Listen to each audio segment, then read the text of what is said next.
ఆయన ప్రభావం మనపై ఉండును గాక. యేసునామములో స్తుతించి గణపరుస్తున్నాము ప్రియ పరమ తండ్రి. ఆమేన్. ఆయన కృప, ఆయన ప్రభావం మనపై ఉండును గాక. ఆయన సన్నిధి మనతో ఉండును గాక. నిశ్చయంగా ఆయన కార్యాలు మన మధ్యలో జరుగును గాక. యేసునామములో స్తుతించి ప్రార్థిస్తున్నాము ప్రియ పరమ తండ్రి. ఆమేన్. హల్లెలూయా. చెప్పండి గట్టిగా, హల్లెలూయా. కూర్చుందాం, 2 నిమిషాలు కూర్చుందాం పిల్లరా. నిమిషాలు కూర్చుందాం, దేవుని యొక్క వాక్యాన్ని విందాం.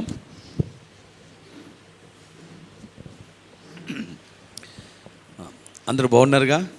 బాగుంటే చేయిపోయి హల్లెలూయా చెప్దామా? హల్లెలూయా. ఓకే, దేవుని మాటలు మనం విందాం. ఉదయకాల సంబంధు ఒక వాక్యాన్ని మనం ధ్యానం చేశాం. అది యెషయా గ్రంథము 8వ అధ్యాయము 6వ వచనములో సిలోహు నీళ్లు మెల్లగా పారుతాయి.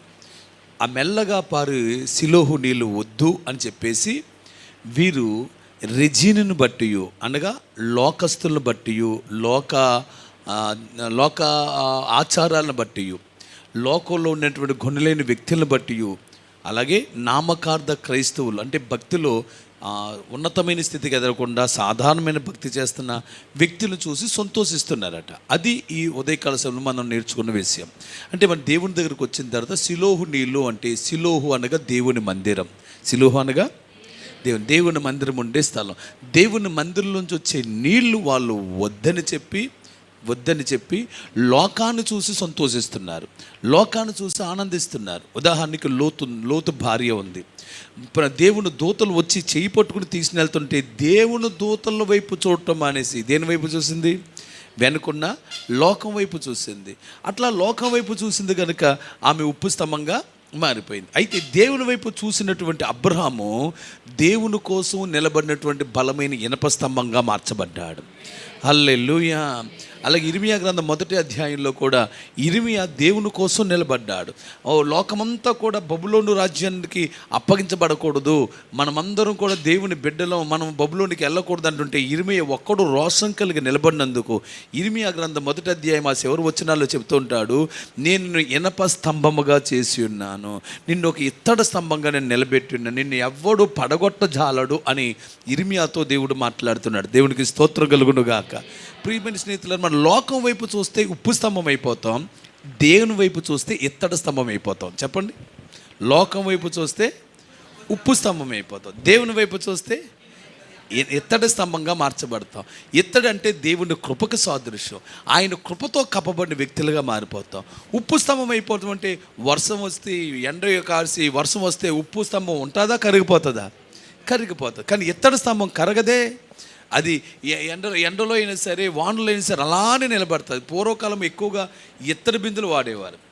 ఇంటికి కూడా వేసే తలుపులు కూడా ఇత్తడి గెడలు వేసేవారు, ఇత్తడి బందులు వేసేవారు, ఇత్తడి తాళం కప్పులు వేసేవారు. ఎందుకంటే అది అరగో గమ్ముని తొందరగా అవి అరగో. ఎక్కువ కాలం మనగలిగిన ఇనుమైతే కొమ్ముని అరిగిపోతుంది, అది అరిగిపోయే లక్షణం ఉంటుంది. కానీ ఇత్తడికి అంత గమ్మునుగా అరగదు. యేసునందు విశ్వాసం ఉంచితే మిమ్మల్ని దేవుడు ఇత్తడి స్తంభాలుగా దేవుడు చేస్తాడు. హల్లెలూయా. రండి దేవుని యొక్క వాక్యాల్లోకి మనం పరిశీలించి చదువుదాం. దేవుని యొక్క మాటలు మనం విందాం. దేవుని యొక్క మాటలు మనం వింటే రండి, మనం సిలోహు కోసం మనం ధ్యానం చేస్తున్నాగా. ఆ సిలోహులోనే ఏ రెజిన్ని బట్టి ఆనందించారో, ఏ రెజిన్ని బట్టి వాళ్ళు సంతోషించారో, ఏ యొక్క ప్రజలను బట్టి వాళ్ళ ఆనంద సంతోషాలతో నింపబడ్డారో ఆ ప్రజల మధ్యలోనే వీరికి కష్టాలు, ఇరుకులు, ఇబ్బందులు ఎదురైనాయి. దేవునికి స్తోత్రం కలుగును గాక. వాళ్ళు ఎవరిని బట్టి ఆనందించారని చెప్పుకున్నాం. మరోసారి చదువుదామా? యెషయా గ్రంథము 8వ అధ్యాయము 6వ వచనములో ఈ జనులు మెల్లగా పారు సిలోహు నీళ్ళు వద్దని చెప్పి ఎవరిని బట్టి? రెజీనుని బట్టి. రెమలియా కుమారుడు అంటే పెకాహు, ఇశ్రాయేలుకు రాజు అయిన పెకాహును బట్టి సంతోషిస్తున్నారు. ఇది మనం ఉదయకాల సమయంలో చూసాం. వాళ్ళు సంతోషించినందుకు ఏం చేస్తున్నాడు? దేవుడు ఒక హెచ్చరిక ఇస్తున్నాడు. 8వ అధ్యాయం 7వ వచనంలో ఏమని హెచ్చరిస్తున్నాడు? కాగా ప్రభువు బలమైన యూఫ్రటీస్ నది విస్తార జలములు. వినండి, ఏ నది జలాలు? యూఫ్రటీస్ నది విస్తార జలములు. చెప్పండి, ఏ నది జలాలు? యూఫ్రటీస్ నది విస్తారమైన జలాలు. అంటే యూఫ్రటీస్ నది ఒక నది. ఇప్పుడు 2 నదులు ఉన్నాయి. ఒకటి సిలోహులోంచి వచ్చే నది, రెండో నది యూఫ్రటీస్ నుంచి వచ్చే నది. సిలోహులోంచి వచ్చే నది దేవుని వాక్యం అనే నది. దేవుని కార్యాలనే నది. కానీ ఆ నది ఎలా నడుస్తుంది? వేగంగా నడుస్తుందా, మెల్లగా నడుస్తుందా? రాయబడింది కదా, సిలోహులో నీళ్ళు ఎలా వస్తున్నాయి? మెల్లగా పారు సిలోహు నీళ్ళు. అంటే దేవుని కార్యాలు వేగంగా జరగవు, కొంచెం ఆలస్యంగానే జరిగితే. అబ్రహాముకి బిడ్డనిస్తా అన్నాడు కానీ వేగంగా వెంటనే ఇచ్చేయలేదు, కొంచెం ఆలస్యంగా ఇచ్చాడు. అన్నాకి బిడ్డనిస్తా అన్నాడు, వెంటనే ఇచ్చేయలేదు. ఇంకొక భార్య కూడా వచ్చేసింది, అబ్రహాముకి ఇంకో భార్య వచ్చేసింది, అన్నాకు కూడా తోడుగోళ్ళు వచ్చేసింది. కానీ అప్పుడు కూడా దేవుడు కార్యం చేయలేదు. ఆలస్యంగా చేసినా కానీ అద్భుతమైన ప్రవక్తలు, అద్భుతమైన ఇస్సాకు లాంటి వ్యక్తులు పుట్టారు. దేవునికి స్తోత్రం కలుగును గాక. అంటే మెల్లగా దేవుడి కార్యాలు చేసినా, లేటుగా చేసినా లేటెస్ట్గా మాత్రం చేస్తాడు. అందువల్ల దేవుడు చేసే కార్యాలు ఆలస్యం అవుతున్నాయి అనుకోవద్దు. నా అప్పులు తీరట్లేదే, నా కష్టాలు తీరట్లేదే, నా బాధలు తీరట్లేదే, లేకపోతే నా రోగం ఇంకా తగ్గట్లేదే, ఇంట్లో శుభకార్యం జరగట్లేదు, ఏమి కంగారు పడక్కర్లొద్దు. దేవుడు తగిన సమయంలో కార్యం చేస్తాడు. హల్లెలూయా. నువ్వు నా ఇల్లు ఇంకా కట్టలేకపోతున్నాను అనుకోవద్దు. 500 సంవత్సరాల తర్వాత ఇల్లునిచ్చాడు. వాళ్ళు కట్టుకోవాల్సిన అవసరం లేకుండానే, కట్టని ఇల్లుని వీళ్ళు కట్టక్కర్లేకుండానే ఆల్రెడీ కట్టేసిన ఇళ్ళల్లోకి వెళ్ళి కాపురం చేసే భాగ్యం ఇచ్చాడు దేవుడు. వీరు ప్రయాసపడక్కర్లేకుండానే వీరికి సొంతం చేసుకునే కృపనిచ్చాడు. అదే దేవుని కృప అంటారు. స్తోత్రం కలుగును గాక. నువ్వు కష్టపడి సంపాదించడం వేరండి, సులువుగా రావటం వేరండి. ఒక అమ్మాయి భక్తి చేస్తుందండి, నీతిగా ఉన్నదండి, చాలా యథార్థంగా చిన్నప్పటి నుంచి పెరిగింది, నీతిమంతురాలుగా పెరిగింది. ఆ తండ్రి ఎక్కడో రిక్షా తొక్కుని ఆ బిడ్డల్ని పెంచుతున్నాడు. చాలా కష్టంతో రిక్షా తొక్కుని పెంచి ఆ పిల్లల్ని పెంచడానికి నానా తిప్పలు పడ్డాడు. కానీ ఆశ్చర్యం ఏదంటే ఈ అమ్మాయి చాలా అందమైన అమ్మాయి.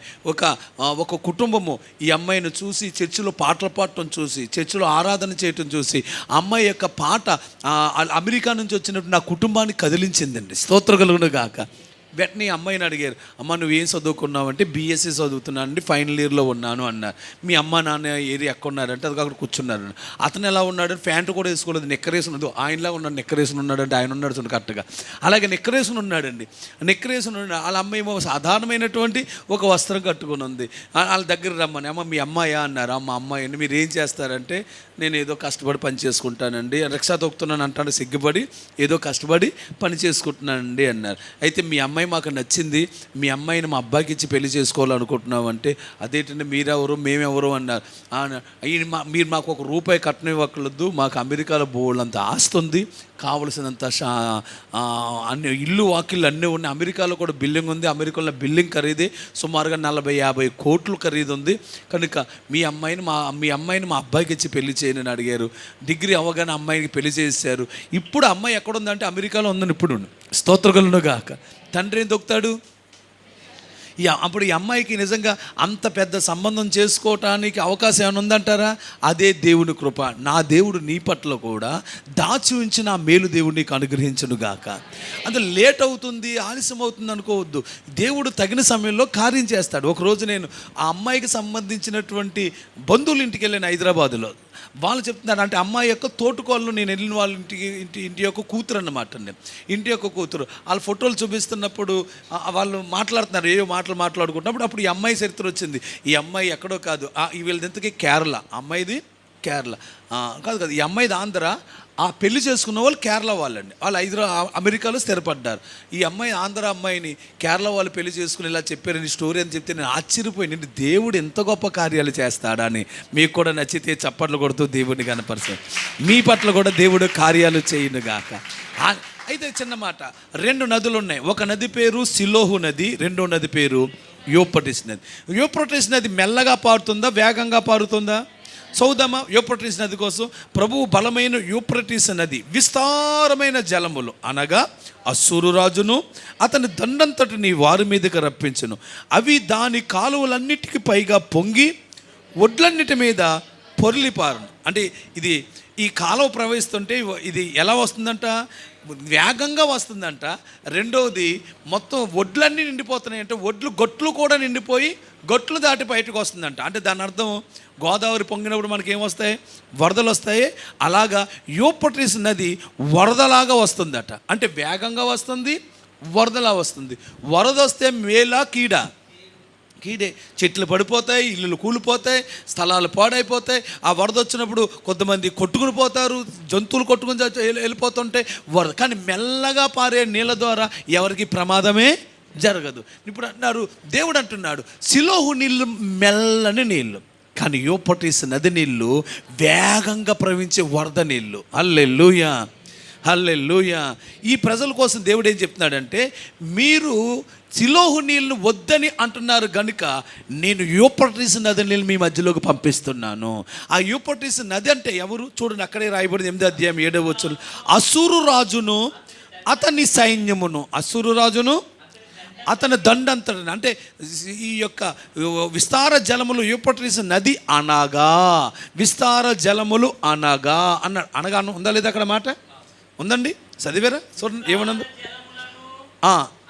అనగా అనగా ఎవరో చెప్తున్నాడు. అనగా అంటే ఆన్సర్ చెప్తున్నాడు. అసూరు రాజును అతని దండంత, అంటే అతని సైన్యము. అంటే ఇప్పుడు ఈ యూఫ్రటీస్ నది అంటే లోకస్తుల యొక్క సైన్యం, అసూరు యొక్క సైన్యం, బబులోను రాజు యొక్క సైన్యం. హల్లెలూయా. చెయ్యెత్తి గట్టిగా చెప్దాం, హల్లెలూయా. ఒకటి, సిలోహు నది నీళ్లు అంటే దేవుని సంఘం అనే నీళ్లు. రెండోది, లోకమనే నీళ్లు. లోకమనే నీళ్లు వేగంగా ప్రవహిస్తాయి, దేవుని నీళ్లు మెల్లగా ప్రవహిస్తాయి. స్తోత్రం కలుగును గాక.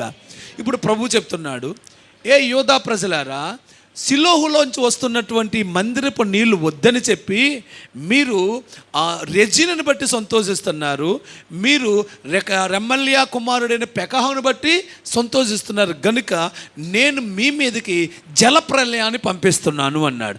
ఏంటా జలప్రలయం? బబులోను సైన్యం, అసూరు సైన్యం వచ్చి మీ మీదకి దాడి చేస్తుంది అన్నాడు. దేవునికి స్తోత్రం కలుగును గాక. అయితే వీరు మారు మనసు పొందండి, దేవుని వైపు తిప్పబడనంటే వీళ్ళు మారు మనసు పొందలేదట, దేవుని వైపు తిప్పలేదట. చూడండి 8వ అధ్యాయము 8వ వచనంలో, అవి యూదా దేశంలోను కూడా వచ్చి పొర్లి ప్రవహించును, అవి కుతుకులలో తగును. ఇమ్మానుయేలు, పక్షి తన రెక్కలు విప్పినప్పుడు వలె దాని రెక్కల వ్యాపకము నీ దేశమంతటా వ్యాపించునుగాక. అందువల్ల అటువంటి క్లిష్ట సమయంలో అవి యూదా దేశంలోకి పొరలు వచ్చినప్పుడు, కుతుకుల లోతుకు, పీకుల లోతుకు వచ్చేసినప్పుడు ఇమ్మానుయేలు అనేటువంటి ఒక ప్రభువు మనందరినీ తన రెక్కల చాటుని భద్రపరిచి దేశమంతా కూడా ఆయన రెక్కల చేత ఆయన రెక్కలు వ్యాపించబడునుగాక. ఆయన రెక్కల కిందకు వచ్చిన వాళ్ళందరూ సురక్షితంగా ఉందరుగాక. చేయి పైకైతే ఆమేన్ చెప్పండి. హల్లెలూయా. ఇప్పుడు నేను 2 మాటలు చెప్తాను మీకు అర్థమవటం కోసం. హల్లెలూయా. మీకు ఉదయకాలం సమస్య చెప్పారు. యాకోబుకి ఎంతమంది పిల్లలు? 12 మంది పిల్లలు. 10 మంది పిల్లలను ఏమని పిలిచారు? ఇశ్రాయేల్. ఈ 2 గోత్రాల ప్రజలు ఏమని పిలిచారు? యూదా గోత్రాలు. హల్లెలూయా. ఇప్పుడు నేను 2 వ్యక్తులు నిలబెడుతున్నాను. రేపట్టుడా నువ్వు లేగరా, ఆడుకుంటున్నారు కదా, అదేదో ఇక్కడ ఆడదిగండి, నా దగ్గర రండి, నా దగ్గర రండి. స్తోత్రం కలుగును గాక. ఇటరా ఇటరా ఇటరా ఇలారా. ఆ పక్కన నిలబడరా, నువ్వు ఆ పక్కన. వీడి పేరు యోధ, నువ్వు ఎక్కడ నిలబడు, ఇక్కడ నిలబడు. వీడి పేరు ఏంటి? యోధ. వీడి పేరు ఇశ్రాయేల్. వీళ్ళు 10 గోత్రాలు. వీళ్ళు ఎన్ని గోత్రాలు? 2 గోత్రాలు. వీళ్ళేమో మంచి భక్తి చేస్తున్నారు, వీళ్ళు నామకార్థమైన భక్తి చేస్తున్నారు. పూజలు పునస్కారాలు అంటున్నారు కానీ యేసు ప్రభు వారి పేట చేస్తున్నారు. గుండ్లు గోపురాలు కట్టించుకుంటున్నారు. గుణదల కొండ మీదకి వెళ్ళి ఉయ్యాలు కడుతున్నారు. గుణదల కొండ దగ్గరికి వెళ్ళి తాళ్ళు కట్టుకుంటుంటారు, కొవ్వొత్తులు వెళ్ళుకుంటారు, మోకాల మీద ఎక్కుతారు. ఎక్కడికి? మోకాల మీద ఎక్కితేనే కానీ మోక్షం రానట్టు. స్తోత్రం కలుగును గాక. అక్కడికి ఎంతో కష్టపడుతున్నారు. వీళ్ళు నామకార్థ క్రైస్తవులు, వీళ్ళేమో యథార్థవంతులు క్రైస్తవులు. వీళ్ళని ఏలుబడి చేసిన 16 మంది రాజులు ఉన్నారే, వీళ్ళు 16 మంది రాజులు కూడా మంచివాళ్ళ చెడ్డవాళ్ళ? చెడ్డవాళ్ళు. వీరిని పరిపాలన చేసిన రాజులు కొద్దిమంది మంచోళ్ళు ఉన్నారు, కొద్దిమంది చెడ్డ, కానీ ఎక్కువ మంది మంచోళ్ళు ఉన్నారు. దావీదు, సొలొమోను, ఆసా, యెహోషాపాతు, హిజ్కియా లాంటి భక్తిపరులు ఈ వీళ్ళని పరిపాలన చేశారు. హల్లెలూయా. అయితే వీడు దేవుని మీద చేస్తున్నాడు కానీ, రే ఎలా చూస్తున్నావా, నీ పేరేంటి? నిశాంత్. ప్రస్తుతం నీ పేరు యోధ. ఏం పేరు నీ పేరు? చెప్పాలి. యోధ. రే నీ పేరు ఏం పేరురా? దిలీప. ఏం పేరు వీడి పేరు? మామూలుగా నీ పేరు చెప్పు, పాత పేరు చెప్పు. అది ఎంత బుద్ధిమంతుల్లో ఉన్నాడు చూసారా. అని కానీ వదిలేస్తే టాప్ లేకపోయి అలవాటు చేస్తాడు. వీడి పేరు ఇజ్రాయేల్. వీడి పేరు ఏం చెప్పండి? ఇజ్రాయేల్. హల్లెలూయా. గమనించండి, వీడికి తోడుగా ఒకరు బయలుదేరారు. వాడు ఏంటంటే వీడికి పడదు. వీడు నీదైనా భక్తి, నీ దగ్గరైనా మందిరం ఉంది, మీ పాస్టర్ గారు గొప్ప పాస్టర్ గారా, మీ పాస్టర్ గారు బాగా చెప్తారా, మాకు అభిషేకం లేదా, మాకు సామర్థ్యం లేదా అంటున్నాడు. ఎవడు? నేను మొన్న ఓ పెళ్లి చేయాలండి. ఆ పెళ్ళికి నన్ను అలా ఆ ఇంట్లో అమ్మాయికి నేనే బాప్తిసం ఇచ్చాను. నేనే భక్తిలో నా బిడ్డ ఆయన పాస్టర్ గారు, నాన్నగారు పాస్టర్ గారు, కానీ మీ చేతుల మీద బాప్తిసాలు ఇవ్వాలంటే నేను ఎవరికి బాప్తిసాలు ఇవ్వనండి, సమర్పణ చేసుకుంటేనే కానీ, ముక్కు పొడుగు కూడా ఉండకూడదు నాకు, అలా ఉంటేనే కానీ నేను బాప్తిసం ఇవ్వనంటే ఆ అమ్మాయి సంపూర్ణ సమర్పణ కూడా చేసేస్తుంది. మీ చేతుల్లోనే బాప్తిసం ఇవ్వను. అలాగే బాప్తిసం ఇచ్చాం. ఇప్పుడు అమ్మాయి మీ చేతుల మీదే పెళ్లి చేయాలని కోరిక. కానీ పెళ్లి కొడుకోళ్ళు వచ్చారు. పెళ్లి కొడుకోళ్ళు మాట్లాడుకున్నారు, మాకు టైటస్ మాస్టర్ గారు ఉన్నారు, చాలా మంచి అభిషేకం కలిగిన దైవజనుడు, ఆయన ప్రార్థన మంచిది, ఆయన భక్తి మంచిది, ఆయన ద్వారా పెళ్లి చేద్దామంటే ఆయనే భక్తిపరుడా, ఆయనే అభిషేకం కలిగినవాడా, ఇంకా అభిషేకం కలిగిన వాళ్ళు ఎవరో లేరా, మాకు మాత్రం కుదరదని పెళ్లి కొడుకోళ్ళు వద్దంటున్నారట. ఈ పెళ్ళేమో ఏడుపు, వీళ్ళు నానేమో బాధ. ఎవరి ద్వారా చేయించుకోవాలని? టైటస్ గారి ద్వారా చేయించుకోవాలని. కానీ పెళ్లి కొడుకోళ్ళు అంటున్నారే, ఇదిగో ఈడే పెళ్లి కొడుకోళ్ళు అంటున్నారు అనమాట. మీ పాస్టర్ గారికి గొప్పవాడా, మీ పాస్టర్ గారికి అభిషేకం ఉందా, మీ పాస్టర్ గారి నిజమా అన్నారు. మిమ్మల్ని కూడా అంటారు కదా అప్పుడప్పుడు, అనరా? మీ చర్చే గొప్పదా, మీదే లివింగ్ కాదా, ఇంకా మా అందరూ లివింగ్ కాదా, మాది జీవం లేదా, మా సంఘాల్లో? అవును, లేదు అని మనం ధైర్యంగా మా సంఘంలో ప్రార్థన ఎలా ఉంటుంది, మేము ఎలా ఉంటాం అని అంటాడు. ఎవడు? యోధ. ఈడంటాడు మీరే గొప్ప అంటాడు. వీడు అంటున్నాడు. అందులో ఇద్దరికి ఏమవట్లేదంటే పడట్లేదు. నామకార్థులకి సత్క్రైస్తవులకి ఏమవట్లేదని ఇద్దరికి పడట్లేదు. ఇద్దరికి సమాధానం లేదు. వాళ్ళంటారు, మాకు మరియమ్మ తల్లి తీర్థం జరుగుతుంది, బుడగలు కొనుక్కుందాం వస్తావు అంటారు. బుడగలకి ఎడగలేటరా, బుద్ధి లేదా, మనకు తీర్థాలు ఏంటి అంటాడు. ఎవడు? తొప్పే ఉంది అంటాడు. ఎవడు? వీడు ఇజ్రాయేలు. స్తోత్రం కలను గాక. అప్పుడు వాడికి అసలు పట్ల మాట్లాడితే ఎవరి మీదకి యుద్ధానికి వెళ్దాం అనుకుంటున్నాడంటే వీడి మీదకి యుద్ధానికి వెళ్తున్నాడు. స్తోత్రం కలుగును గాక. చేపకైతే ఎలా చెప్పండి గట్టిగా, హల్లెలూయా. యుద్ధానికి వెళ్ళాలనుకుంటున్నాడట. అప్పుడు వీడికి తోడు ఎవరు వచ్చాడంటే సిరియా రాజు. ఎవరు చెప్పండి? సిరియా రాజు అన్నటువంటి ఒక రాజు తోడుగా వచ్చాడట. హల్లెలూయా. అరే నాన్న నువ్వు రారా. ఏ రాజు వీడు? రా స్తోత్రగలుడుగా. సిరియా రాజు. వీడు అన్యుడు. వీడెవరు చెప్పండి? అన్యుజనుడు అనమాట. ఈ అన్యుజనుడు ఎవడికి తోడయ్యాడంటే, ఈ అన్యుడు వీడికి తోడవట్లేదు. అన్యుడు ఎవరు తోడవుతాడు చెప్పండి? చూడండి, అన్యులు మన మాట వింటారా, నామకార్థుల మాట వింటారా? మొన్నసారి ఒక ఆయన వీడియో పెట్టాడు. ఆ పాస్టర్ గారు చూడండి, ఒక బాబా గారు ఒక క్రైస్తవులను వ్యతిరేకించేటువంటి మతోన్మాదులు ఉన్నారు కదా, ఆ మతోన్మాదు ఒకడు ఏమంటున్నాడంటే, చూడు ఆ పాస్టర్ గారు చూడు ప్రసాదం తినొచ్చు అని చెప్తున్నాడు, చక్కగా తప్పు లేదని చెప్తున్నాడు, పెళ్ళిళ్ళకి వెళ్ళొచ్చు అని చెప్తున్నాడు. ఇంతకు ఎంత చక్కగా చెప్తా. అదండి పాస్టర్ గారు అంటే. ఆయనండి ఇంత చక్కగా ఏ దేవుల్ని విమర్శించకుండా, ఎవరిని అనకుండా, మీ గుడికి మేము వస్తాం, మా గుడికి మీరు రండి, మీరు మా గుడిలో మీరు కూర్చోండి, మీ గుడిలోకి వచ్చి మేము కూర్చుంటాం అన్నాడు. అదండి భక్తి అంటే అన్నాడు. ఎవడు? ఒక అన్యుడు. మనల్ని అంటాడా ఎవడైనా అలాగా? వీళ్ళది ఏం భక్తిని బాబు, మందులు కూడా వేసుకొని అంటారు, తెల్ల బట్టలు కట్టుకోవాలంటారు, ప్రార్థన అంటే ఆదివారం వచ్చిందంటే చాలు, అసలు 1000 రూపాయలు కదా 10,000 ఇచ్చిన పనికి వెళ్ళకూడదని వెళ్ళిపోతారు. వీళ్ళదేం భక్తి అని మనల్ని ఏమో లోకస్తులు ఏం చేస్తున్నారు? విమర్శిస్తున్నారు. వీళ్ళనైతే ఈడొచ్చి ఎవరితో జాయిన్ అయ్యాడు? ఇశ్రాయేలుతో నామకార్థులతోనే జాయిన్ అయ్యేవారు. దేవునికి స్తోత్రం కలుగును గాక. ఎందుకంటే ఇద్దరు కలిసి మందు కొడతారు. ఆడు మందు తాగుతాడు, వీడు కూడా వాళ్ళతో కలిసి ఏం చేస్తున్నాడు? మందు తాగు. వాడు సినిమాకి వెళ్దాం రారా అంటే వీడు కూడా వెళ్తాడు. చెప్పండి, సినిమాకి వెళ్తాడు. వీడు వెళ్తాడు సినిమాకి? ఎంత బుద్ధిమంతుడుగా ఉన్నాడు చూడండి కదా. వీడు సినిమాకి వెళ్ళడు. స్తోత్రం కలుగును గాక. షికారుకి వెళ్దామంటే షికారుకి వెళ్ళడు. వీడైతే మాత్రం వాడితో కలిసి అరే చేయి పట్టుకుంటారు ఇద్దరునే, చేయగల చెట్టా పట్టాలేసి తిరిగేస్తున్నారు. వాడికి అసలు పడదు. దేవునికి స్తోత్రం కలుగును గాక. అర్థమైతే చేయిపోయితే ఇలా అన్నాడు. హల్లెలూయా. చెప్పండి, మీరు లోకస్తులు సినిమాకి వెళ్దామంటే మీలో ఎంతమంది వెళ్తారు? చేయొత్తండి. ఒక మామూలు నామకార్థ భక్తుడు ఎవడైనా అయితే ఏం చేస్తాడు చెప్పండి? సినిమా చూస్తే తప్పేంటిరా అని వాడితో కలిసి చెట్టాపట్టలు తిరుగుతారు. అవసరమైతే ఇద్దరు కలిసి మందు కొడతారు, విందులు చేస్తారు, వినోదాలు చేస్తారు. వాడి తీర్థాలకి వీడు వెళ్తాడు, వీడి తీర్థాలకి వాడొస్తాడు. ఒకళ్ళు కలిసిమెలిసి తిరుగుతున్నారు. ఇప్పుడు ఏమన్నాడు? అరే వీడిదే పెద్ద భక్తి అట్రా, వీడు యేసుబాబు గొప్పట్రా, మా యేసుబాబు కాదట్రా, వీడిని చూడు ఎలాగైనా సరే మనం అని చేద్దామని చెప్పి ఇద్దరు కలిసట పన్నాగం పండి వీడి మీదకి యుద్ధానికి వచ్చారట. చెయ్యెత్తి గట్టిగా స్తోత్రాలు చెప్దాం, గట్టిగా చెప్పాలి. హల్లెలూయా. ఎందుకు యుద్ధానికి వచ్చారు తెలుసా? కొంతకాలానికి వీడికి ఏమనిపించిందంటే, వీడి పేరు యోధాకి ఏమనిపించింది, ఎంత భక్తి చేస్తున్నాను, ఎంత నీతిగా ఉంటున్నాను, ఎంత యథార్థంగా ఉంటున్నాను, కానీ దేవుడు నాకేమీ చేయట్లేదు. ఈడు నామకార్థంగా ఉన్నా, సినిమాలకు వెళ్ళినా, షికారులకు వెళ్ళినా ఈడి బతికే బాగుంది, వీడి జీవితమే బాగుంది. వీడించిన లంచాలు ఇచ్చుకుంటున్నాడు, మంచాలు ఎక్కుతున్నాడు, కొంచాలు మార్చేస్తున్నాడు, ఏదైనా చేస్తున్నాడు, వీడి పనే బాగుంది. మరి అన్యుడు కూడా ఉన్నాడు, బిల్డింగ్ల మీద బిల్డింగ్లు కట్టేస్తున్నాడు, పక్కోడి స్థలం ఆక్రమించేస్తున్నాడు, కోట్లు సంపాదిస్తున్నాడు, భక్తి చేస్తున్నాడు. కానీ మా ఇద్దరు యోధాగాడికి ఏమీ లేదు. స్తోత్రం కలుగునుగాక. ఎంతకాలం భక్తి చేసినా ఎక్కడ వేసిన గొంగలి? మీకు కూడా అలా ఉందో లేదో, స్తోత్రం కలుగునుగాక. అప్పు తీరట్లేదు, సమస్య తీరట్లేదు, భర్త మారట్లేదు, బతుకు మారట్లేదు. నిన్న కాల సమయంలో కూటాలకు ఒక అబ్బాయి వచ్చాడండి. వాడు అన్నాడు, ప్రార్థన చేత చేయటం మానేశాను. ఏరా అంటే, ఏంటో ఎంత భక్తి చేసినా ఏమీ జరగట్లేదండి, ఎంత భక్తి చేసినా వేస్ట్ అండి, అందుకే ప్రార్థన చేయటం మానేశాడంట. ఇప్పుడు వీడి మనసు ఎవరి మీదకి వెళ్ళింది? అన్యజనుల మీదకి వెళ్ళింది.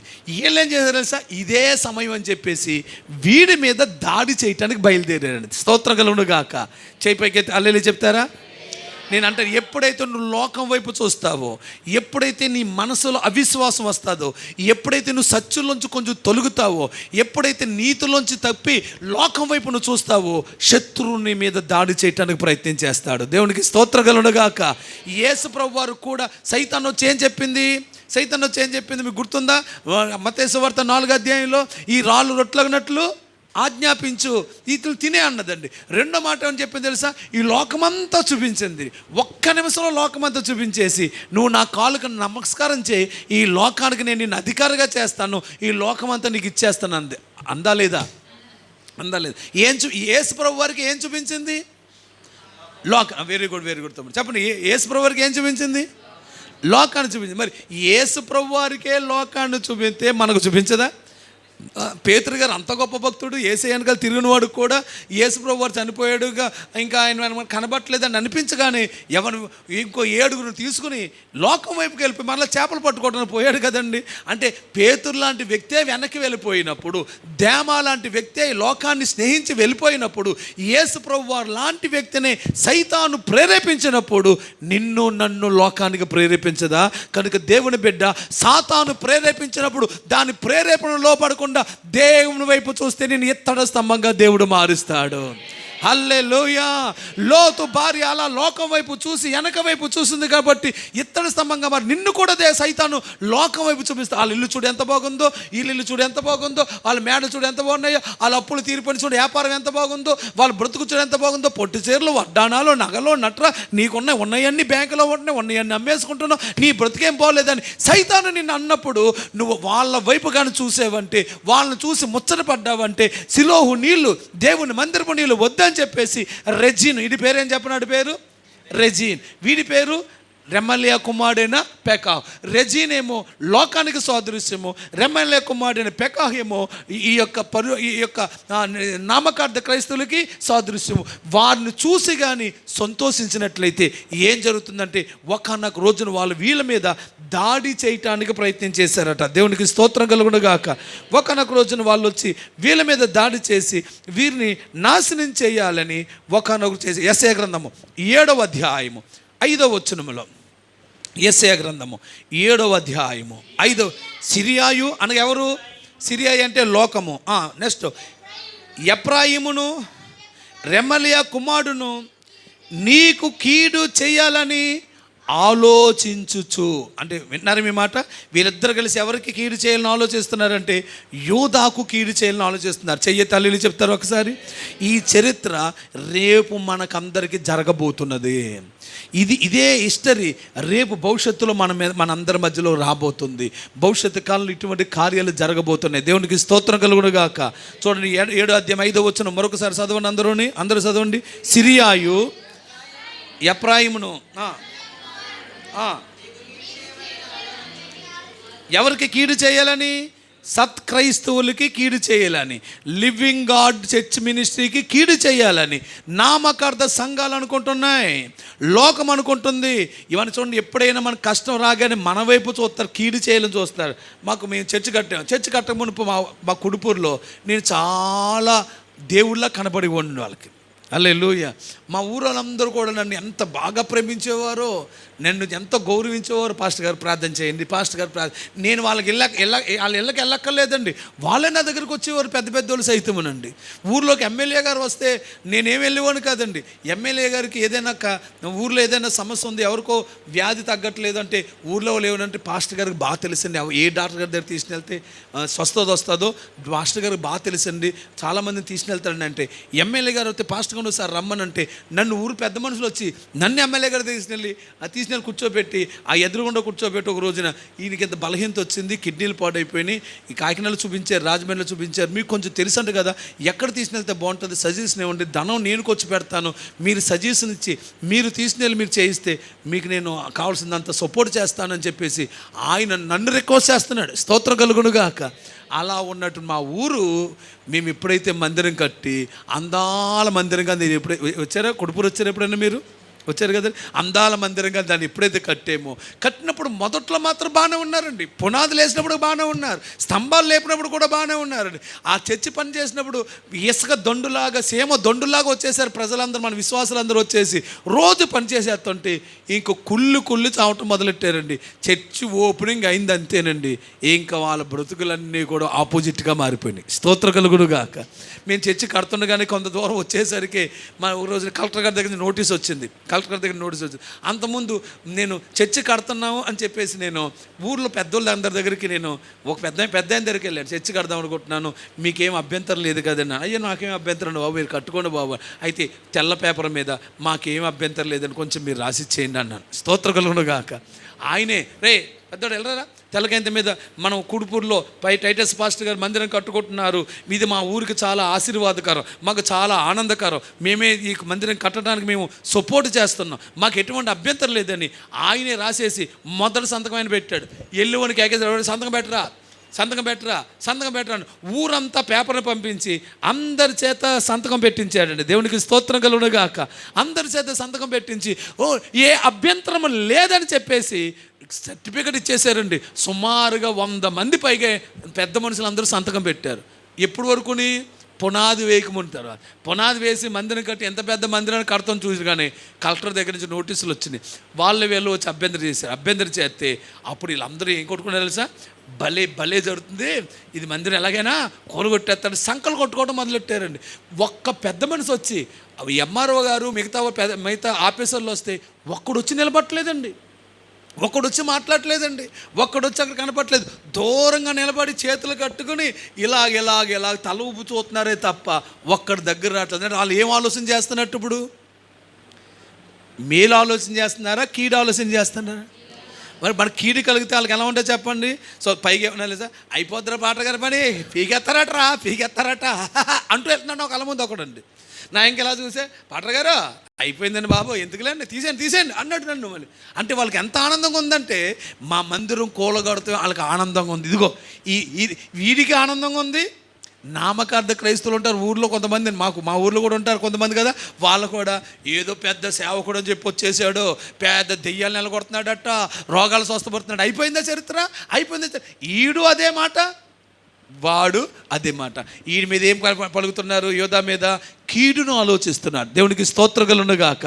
తమ్ముడు అలా కీడును ఆలోచిస్తే మన దేవుడు కీడును మేలుగా చేసే దేవుడై ఉన్నాడు. చప్పడకూడదు, దేవుని కనపడదామా? ఎవరు నీకు వ్యతిరేకంగా శాపనార్థాలు పెట్టినా ప్రతి శాపము నా యేసు ప్రభువు దీవెనగా మార్చబోతున్నాడు. ప్రతి కీడును ఆశీర్వాదకరంగా చేయబోతున్నాడు. మనుషులు మీ మీద కీడు పలుకుతుంటే దేవుడు మేలు చేసే దేవుడై ఉన్నాడు. అయితే ఎందుకు కీడు మనకు కలుగుతుంది అంటే ఇతడు ఎవరి వైపు చూస్తున్నాడంటే లోకం వైపు చూస్తున్నాడు, నామకార్థ క్రైస్తవులు చూస్తున్నాడు. వీళ్ళిద్దరు కలిసి పన్నాగం పన్నేశారని, మొత్తం మీద ఇద్దరు కలిసి పన్నాగం పన్నేశారు. వీళ్ళు ఎలాగైనా సరే యుద్ధానికి రావాలని చెప్పేసి నిర్ణయించుకుని ఒక్కరోజే వాళ్ళు యుద్ధానికి బయలుదేరి వచ్చారట. చూద్దామా, దినవృత్తాంతాలు 2వ గ్రంథము 28వ అధ్యాయము 6వ వచనములో, దినవృత్తాంతాలు 2వ గ్రంథము 28వ అధ్యాయం 6వ వచనము, 2వ దినవృత్తాంతాలు 2వ గ్రంథము 28వ అధ్యాయము 6వ వచనములో, రెమల్యా కుమారుడైన పెకాహు యూదా వారిలో పరాక్రమశాలులైన 1,20,000 మందిని ఒక్కరోజే హతము చేశాడట. విన్నారా ఆ మాట? వీడొచ్చట, వీడు పొట్టోడుగా కనబడుతున్నాడు కానీ చాలా గట్టోడి, స్తోత్రగలను గాక. వీడొచ్చట వాడి మీద పడట, ఇలా రారా రారా ఇలా రారా, అలా వచ్చాట ఆయన 2 కొట్టరా దా వెళ్ళి వాడి మీదకి వచ్చి వాడిని టపా టపా కొట్టి కొట్టి ఇలా ఇలా ఇలా అను అను అను అను ఇట్లా ఇట్లా ఇలా ఏ పర్లేదు ఇలా అనక ఆడి మీద చేయి, ఆడి మీద కొట్టు టపా అద్ది కొట్టాడు గట్టిగా. ఇక ఎంతమందిని చంపేశాడట?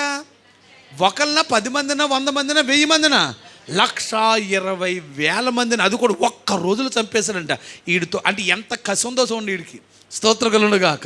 ఎంత కోపం ఉందో చూడండి. 120,000 మందిని అతను చేసేసాడట.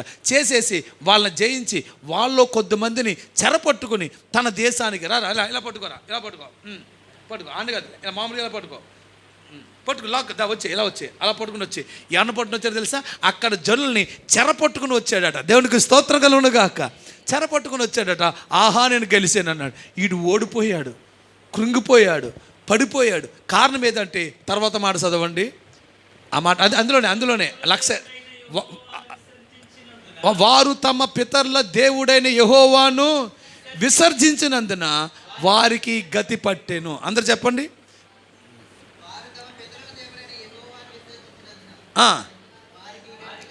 గట్టిగా చదవ, అందరు చదవండి అదే మాట.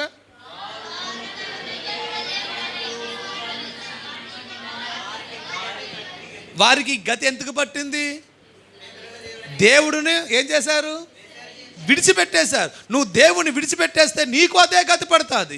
నువ్వు దేవుని ఎంతో మంచి సత్కరిస్తుడివే, తెల్లబట్టలేసిన మందిరానికి వచ్చేవే, సంపూర్ణ సమర్పణ చేసుకున్నావే, ఎంతో భక్తిగా నీతిగా నిలబడ్డావే, ప్రతి ఆదివారం యథార్థంగా వచ్చావే. కానీ ఈ మధ్యకాలంలో లోకాన్ని చూసావు, ఈ మధ్యకాలంలో నామకార్థ క్రైస్తవులను చూసావు. చర్చికి వెళ్తేనే కార్యం మానేసిన వాళ్ళకి బట్టి కూడా బాగానే ఉంది కదని నువ్వు కూడా చర్చి మానేసి దేవుని విడిచిపెట్టేసి సినిమాలు, సిక్కార్లు, లోకము, పాపం అంటూ జీవిస్తున్నావు గనుక దేవుడే నీకు గతి కలగజేశాడు. నువ్వు దేవుణ్ణి విసర్జించినందువలన నీకు ఈ గతి పట్టింది. అందుకే మనం ఎప్పటికీ దేవుని విడిచిపెట్టగా దేవుని వైపే మనసు కలుగొందుముగాక.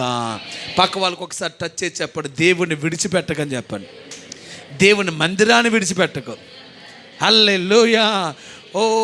ఏలి అనే దైవజనుడికి 2 కొడుకులు ఉన్నారు, హోప్ని, ఫినెహాస్. వాళ్ళు దేవుని విడిచిపెట్టేసి వ్యభిచార సంబంధమైన పాపాలు తిండిపోతూ తనంతో ఉండటం వల్ల వారికి ఎటువంటి గతి పట్టింది మనం చూసాం కదా. మనం సమూయేలు మొదటి గ్రంథంలో మనం చూస్తాం. వాళ్ళకి భయంకరమైన గతి పట్టింది వారు దేవుని విడిచిపెట్టినందున. దేవునికి చెయ్యెత్తి స్తోత్రాలు చెప్దామా? ఇంకొక గట్టిగా చెప్పండి, హల్లెలూయా, యో హల్లెలూయా. అందులో ఎట్టి పరిస్థితుల్లో మనం దేవుని విడిచిపెట్టకుండా దేవుని మీదే ఆనుకుందాము గాక. దేవుని విడిచిపెట్టే వాళ్ళని ఎంకరేజ్మెంట్ చేసి మరలా ప్రభు వైపుకు తిప్పుదాము గాక. వారు వెనక్కి వెళ్ళిపోయిన వాళ్ళందరినీ మరలా ప్రోత్సహించి మరలా తోడుకుని దేవుని మందిరాన్ని తీసుకుని వచ్చేదాము గాక. ఎవరైతే మందిరాన్ని మానేశారో, నేను చర్చికి రానని విడిచిపెట్టేశారో, నాకు కుదరదు, నాకు పాస్టర్ గారికి పడదు, నాకు చర్చికి పట్టలేదు, అయ్యో చెప్తాడు పాస్టర్ గారు మెల్లగా పారే, నాకు నీళ్ళు వద్దని ఎంతమంది విడిచిపెట్టి వెళ్ళిపోయారో మరలా వారిని విడిచిపెట్టేసిన వాళ్ళకి ఆ గతి పట్టక మునిపై ప్రభు వైపు తిప్పుదాము గాక. చేపేది గట్టిగా చేద్దాము. ఆమేన్, హల్లెలూయా. అప్పుడు ఇలా ఉండగా వారందరూ కలిసి దేవుని దగ్గరికి వెళ్ళారు. అప్పుడు బుద్ధి వచ్చింది ఎవడికి? యోధాకి. అప్పుడు ఏమొచ్చింది? బుద్ధి వచ్చింది ఎవడికి? యోధాకి. చెప్పండి, ఏమొచ్చింది అతనికి? బుద్ధి వచ్చింది, జ్ఞానం వచ్చింది. లెంపకాయలు వేసుకున్నాడు, మోకాళ్ళు వేసాడు. ఏరా మోకాళ్ళు వేయరా యోధా, మోకాళ్ళు వేయరా. మోకాళ్ళు వేసి కళ్ళు మూసి 2 చేతులు పైకెత్తి ప్రార్థన చేయరా. కళ్ళు మూసి 2 చేతులు పైకెత్తి ప్రార్థన చేయి. ఓ చేయలేకపోతుంది, రెండో చేయటి, రెండో చేయకుండా అద్ది. ఓకే, ఈడు భలే ఉన్నాడండి, స్తోత్రగలను గాక. కళ్ళు మూసుకొని దేవుడికి ప్రార్థన చేస్తున్నాను. ప్రభువా, 120,000 మంది చచ్చిపోయారయ్యా, నా ఆస్తి పోయిందయ్యా, 120,000 రూపాయలు అప్పు అయిపోయినయ్యా, 5 లక్షల రూపాయలు అప్పు అయిపోయినయ్యా, 15 లక్షల రూపాయలు అప్పు అయిపోయినాయి, ఎలా తీర్చాలో కూడా నాకు తెలియట్లేదు నాయన. అయ్యా కష్టాలు వచ్చినాయి అయ్యా, రోగాలు వచ్చేసినాయి అయ్యా, బాధలు వచ్చేసినాయి అయ్యా, నిన్ను ఆరాధన మానేసినందుకు నాకు ఈ తిప్పలు వచ్చినాయి నాయన. ఇక నేను ఆరాధన ఆపను, స్తుతించుట మానను, ఆరాధన ఆపను, స్తుతించుట మానను, నేనెల్లప్పుడు యెహోవాను సన్నుతింతును, నిత్యము ఆయన కీర్తి నా నోట నుండు, నేనెల్లప్పుడు యెహోవాను సన్నుతింతును, నిత్యము ఆయన కీర్తి నా మేలుకే ఆరాధన కొట్టాలి గట్టిగా. అంతా నా మంచికి తన చిత్తమును తల వంచితి, ఆరాధన ఆపను స్తుతించుట, ఓ ఆరాధన స్తుతించుట మానను. హల్లెలూయా. యూదాకేమొచ్చింది చెప్పండి? ఇప్పుడు మారు మనసు వచ్చింది. ఈడనుకుంటు నాకు ఎంత సెక్స్ వచ్చింది అనుకుంటున్నాడు వాడు. హల్లెలూయా. ఈ చేతులు ఎత్తే సెక్స్ ఎట్టిన ఆయన. హల్లెలూయా. ఇలాగా దేవుని దగ్గరికి వచ్చాడు, దేవుని పాదాల దగ్గరికి వచ్చాడు. అప్పుడు ప్రభువు ఆయనకి దేవుడు తను ఒక గొప్ప వాగ్దానం వచ్చి, నేను నిన్ను కాపాడుతాను అన్నాడు. దేవునికి స్తోత్రం కలుగును గాక. నేను నిన్ను కాపాడుతాను. ఇమ్మానుయేల్. ఇప్పుడు చదవను అందరూ, ఇమ్మానుయేల్ చదవను అందరూ. ఇమ్మానుయేల్. ఇమ్మానుయేల్ అంటే దేవుడు మనకు తోడు. అందులో దేవుడు తన రెక్కల చాపుకొని దేశమంతటా వ్యాపిస్తాడట. దేవునికి స్తోత్రం కలుగును గాక. ఇప్పుడు యూఫ్రటీస్ నదిని పంపిస్తున్నాడు. ఇతను ప్రార్థన ఆలకించాడు. లేరా నాయన బాబు యోధా, చాలా భక్తిలో మునిగిపోయాడు. ఆరాధన ఆపట్లేదు, ప్రార్థన ఆపట్లేదు. దేవునికి స్తోత్రం కలుగును గాక. ఇప్పుడు వీడు ఉన్నారు చూసారా? ఇప్పుడు వీడికి దేవుని యొక్క వాక్ వచ్చింది. ఏమని చెప్తున్నాడంటే, నువ్వు రెజీనుని బట్టి సంతోషించావు, రెమల్యా కుమారుని బట్టి సంతోషించావు. ఇప్పుడు యూఫ్రటీస్ నది లాంటి విస్తార జలముల లాంటి వరదలాగా వచ్చేటువంటి ఒక అసూరు సైన్యాన్ని తీసుకుని వస్తున్నాను, నువ్వు భయపడకన్నాడు. అప్పుడు అసూరు సైన్యం వచ్చిందంట. లేగరా బాబా నాన్న. వీడిగో వాడెవరు చెప్పండి? అక్కడ నిలబడు. వీడి పేరు అస్సూరు. చెప్పండి ఎవడు? బబులోను రాజు అండి. తెగ్లస్తెహేరు అని ఉంటుంది పేరు. అతడు అస్సూరు రాజు. ఇతను అస్సూరు రాజు చాలా బలమైన రాజు, శక్తివంతుడైన రాజు అండి. ఇతని ప్రార్థన బట్టి దేవుడు అస్సూరు రాజుని పైకి లేపాడండి. దేవునికి స్తోత్రం కలుగును గాక. అతడు కూడా అన్యుడే, అతను కూడా అన్య రాజే, బబులోను రాజే. ఆ తర్వాత అతని వంశంలో నుండే నెబుకద్నెజర్ రాజు బయటకు వచ్చాడు. అతని వంశంలో ఉండే బెల్షాజర్ బయటకు వచ్చాడు. దేవునికి స్తోత్రం కలుగును గాక. కానీ మొట్టమొదటి రాజు తెగ్లపిల్నేసరు అనేటువంటి ఒక రాజు ఉన్నాడు. అతడు వీరి మీదకి యుద్ధానికి వచ్చాడు. వచ్చి ఇతను ప్రార్థన ఆలకించాడు. అప్పుడు ఈయన ఏం చేసేది తెలుసా? దేవునికి స్తోత్రం కలుగును గాక.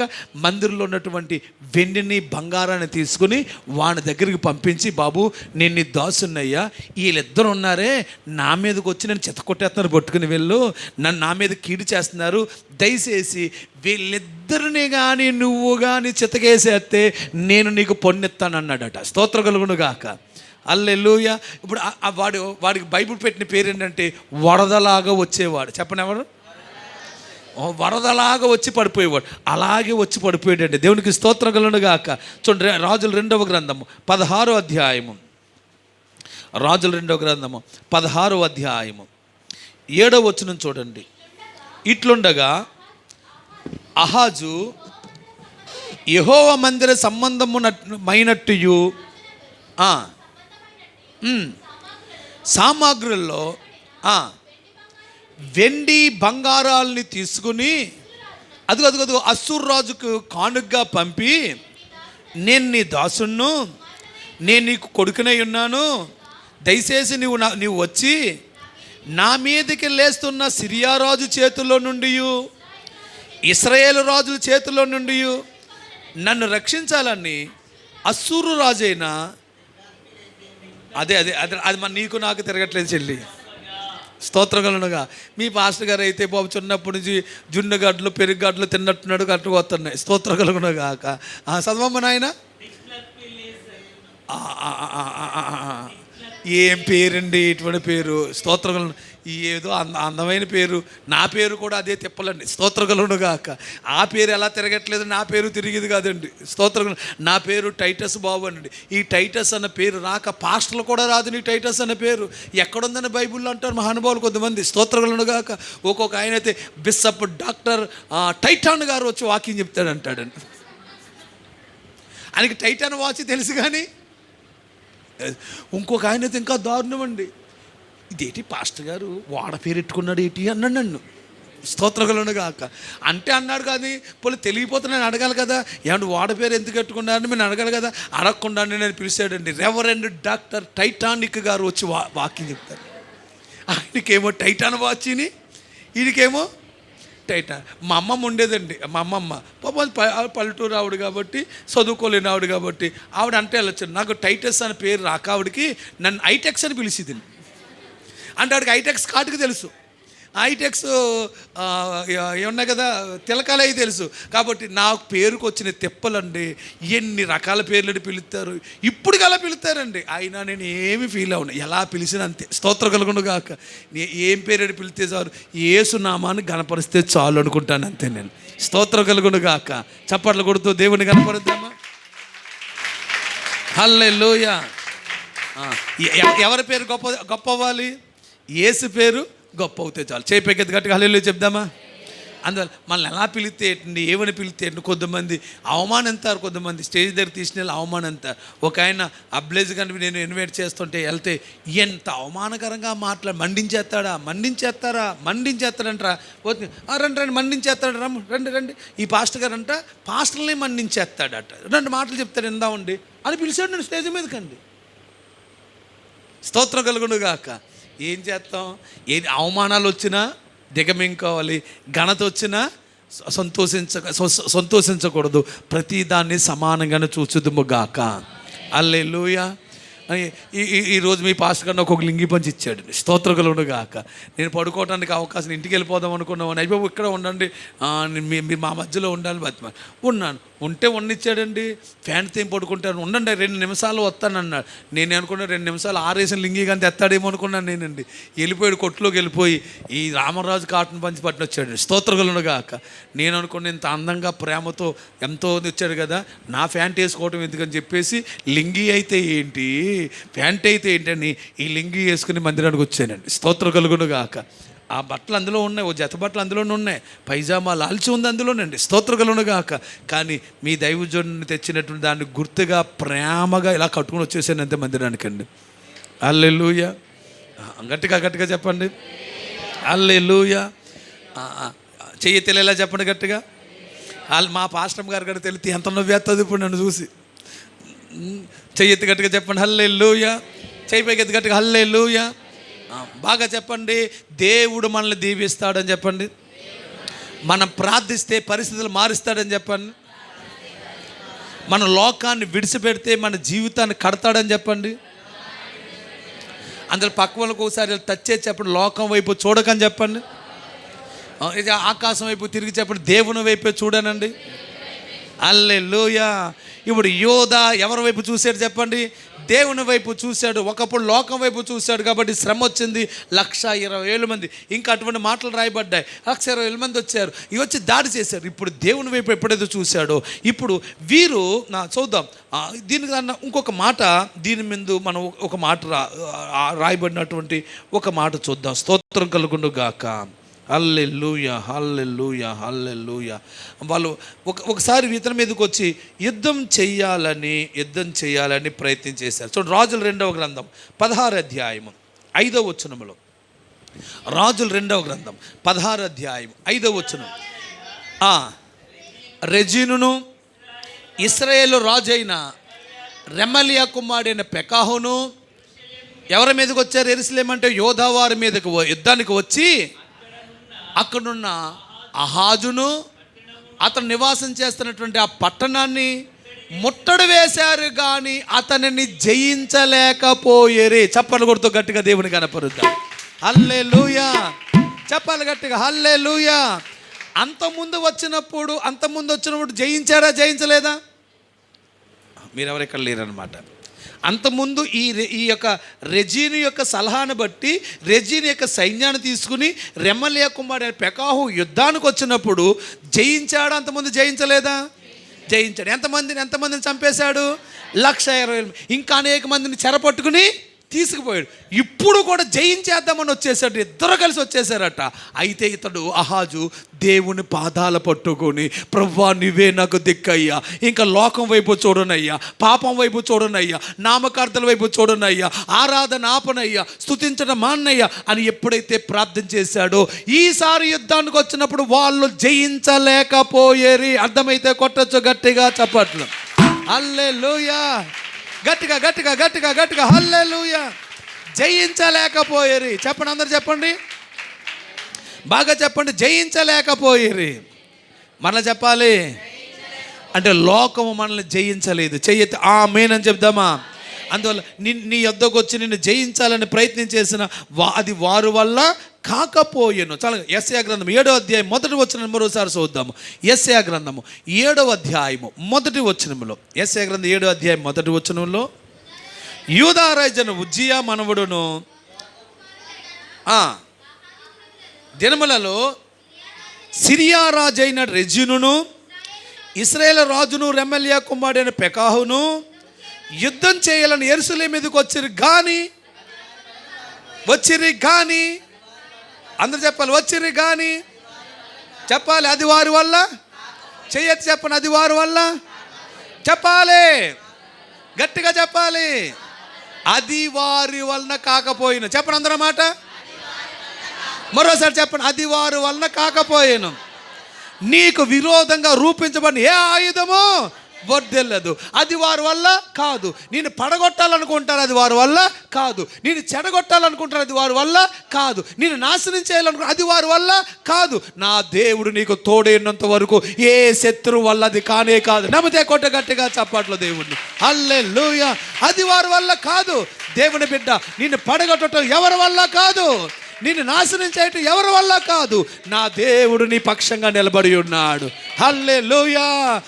నీ లోకం నిన్ను పాడు చేయాలనుకోవచ్చు, అది ఇంకా చెప్తున్నా, నిన్ను చేత మందు తాగించాలని ప్రయత్నించేయచ్చు, అది వారి వల్ల కాదు. నిన్ను పని చేత పాపం చేయించాలని ప్రయత్నం చేయొచ్చు, అది వారి వల్ల కాదు. మీ యొక్క బిడ్డలను ప్రేమలో పడవేయాలని చూడొచ్చు, కానీ అది వారి వలన కాదు. నీ పిల్లలను లోకంలో కలిపేయాలని చూడొచ్చు, కానీ అది వారి వలన కాదు. చెప్పండి, నా మరోసారి చెప్పండి, అది వారి వలన కాదు. బాగా చెప్పట్లేదు, అది ఇప్పుడు బాగా చెప్పారు, ఇంకోసారి చెప్పండి. అందువల్ల లోకం నిన్ను పాడు చేయగలదా? అది వెర్రి గుడ్ తమ్ముడు, భలే చెప్పావు తమ్ముడు, ఉండాలి తమ్ముడు, స్తోత్రగలుగాక. హల్లెలూయా. ఏం పేరు నీ పేరు? రాజు. హల్లెలూయా. రాజులని చెప్తున్నాం, మాట కూడా రాజులానే ఉంది. దేవుడు నేను రాజు అలా చేయను గాక.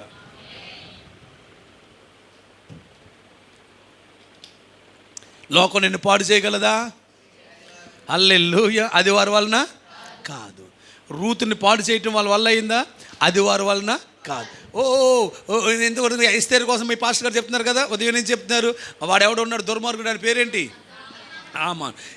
ఇశ్రాయేలు జాతిని ఏం చేయాలనుకున్నాడు? అలాగే ఎస్తేరు యొక్క కుటుంబాన్ని ఏం చేయాలనుకున్నాడు? అతను చేయాలనుకున్నాడు. ఇంకోటి ఉన్నాడు మొర్దెకైని నాశనం ఉరి తీసేయాలనుకున్నాడు, అది వారి వలన. గట్టిగా చెప్పండి, అది వారి వలన. ఇప్పుడు చెప్పండి, నిన్ను పాడు చేయటం ఎవరి వల్ల కాదు. హల్లెలూయా. మన మందిరాన్ని కూలగొట్టడం ఎవరి వల్ల కాదు. మన మందిరానికి ఇచ్చే స్థలాన్ని ఆపటం ఎవరి వల్ల కాదు. మన మందిరానికి వచ్చే వాళ్ళని ఆపటం ఎవరి వలన కాదు. మన మందిరం ఎక్స్టెండ్ అవ్వటం ఆపటం ఎవరి వలన కాదు.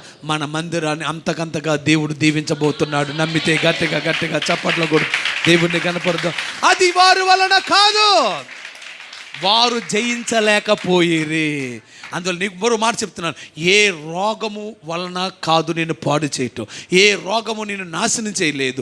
ఏ బీపీ, ఏ షుగర్, ఏ కిడ్నీలో ఉన్నటువంటి ఇన్ఫెక్షన్, ఏ లివర్ తేడా వచ్చిందా, ఏ నడుములో నీకు కంప్లైంట్ వచ్చిందా, ఏమీ కంగారు పడద్దు. అది నిన్ను పాడు చేయటం దాని వలన కాదు. అందువల్ల దేవుడు నీకు తోడుగా ఉండుగాక. పక్క వాళ్ళకి ఎలా టచ్ చేసి చెప్పండి, ఏది నీకు హాని చేయలేదని చెప్పండి. మరోసారి చెప్పండి, ఏది నీకు ఏం హాని చేయలేదు. అందుకే యేసే చెప్పాడు, విషము తాగినది అది నీకు నాశనం చేయలేదు, హానికరమైనది నువ్వు త్రాగినా అది నీకేమీ కాదన్నాడు. అందువల్ల దేవుడు మనకు తోడై ఉంటే ఎవ్వరు మనల్ని ఏమీ చేయలేరు. హల్లెలూయా. చెప్పే కదా గట్టి మరోసారి ఆమేన్ చెప్దామా? హల్లెలూయా. ఇప్పుడు ఎప్పుడైతే దేవుని వైపు తిప్పబడ్డామో నిశ్చయముగా దేవుడు మనకు తోడుగా ఉంటాడండి. దేవుని వైపు నువ్వు తిప్పబడిన చెప్పు, దేవుడు నీకు తోడుగా ఉంటాడు. అయితే ఇప్పుడు పరిస్థితులు కొంచెం వీళ్ళకి రోసం వచ్చింది కదా. వీడి పేరేం పేరు? రెజీన్. వీడి పేరేం చెప్పండి? పెకాహ. వీడి పేరు యోధా రాజు అయినటువంటి అహాజు. దేవునికి స్తోత్రం కలుగునుగాక. ఇప్పుడు మన వాక్యంలోకి మరోసారి వద్దాం. రాజుల 2వ గ్రంథం 16వ అధ్యాయము. నేను నీ కుమారునై ఉన్నాను. 8వ వచనంలో, నేను నీ దాసుని, నేను నీ కుమారునై ఉన్నాను.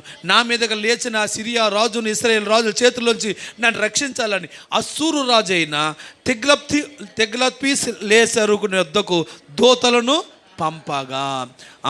తిగ్లత్పిలేసరు యొద్దకు దూతలను పంపితే అప్పుడు అతను ఏమన్నాడు చూడండి 9వ వచనంలో, అసురు రాజు అంటే యోధా రాజు యొక్క మాటను అంగీకరించి దమస్క పట్టణమే అంటే సిరియా రాజు దగ్గరికి వచ్చి దాన్ని పట్టుకొని అబ్బబ్బబ్బ రెజీనును హతం చేసి ఆ జనులను కీరు పట్టణానికి చెర తీసుకుని పోయెను. దేవునికి స్తోత్రము కలుగునుగాక.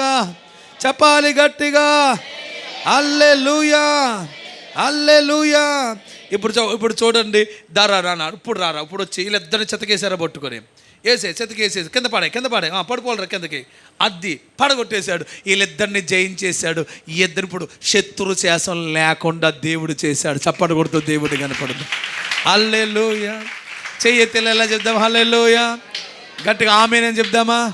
అది మనందరూ మనం చెప్పండి, మెల్లగా పారు సిలోహు నీళ్లు వద్దందామా కావాలందామా?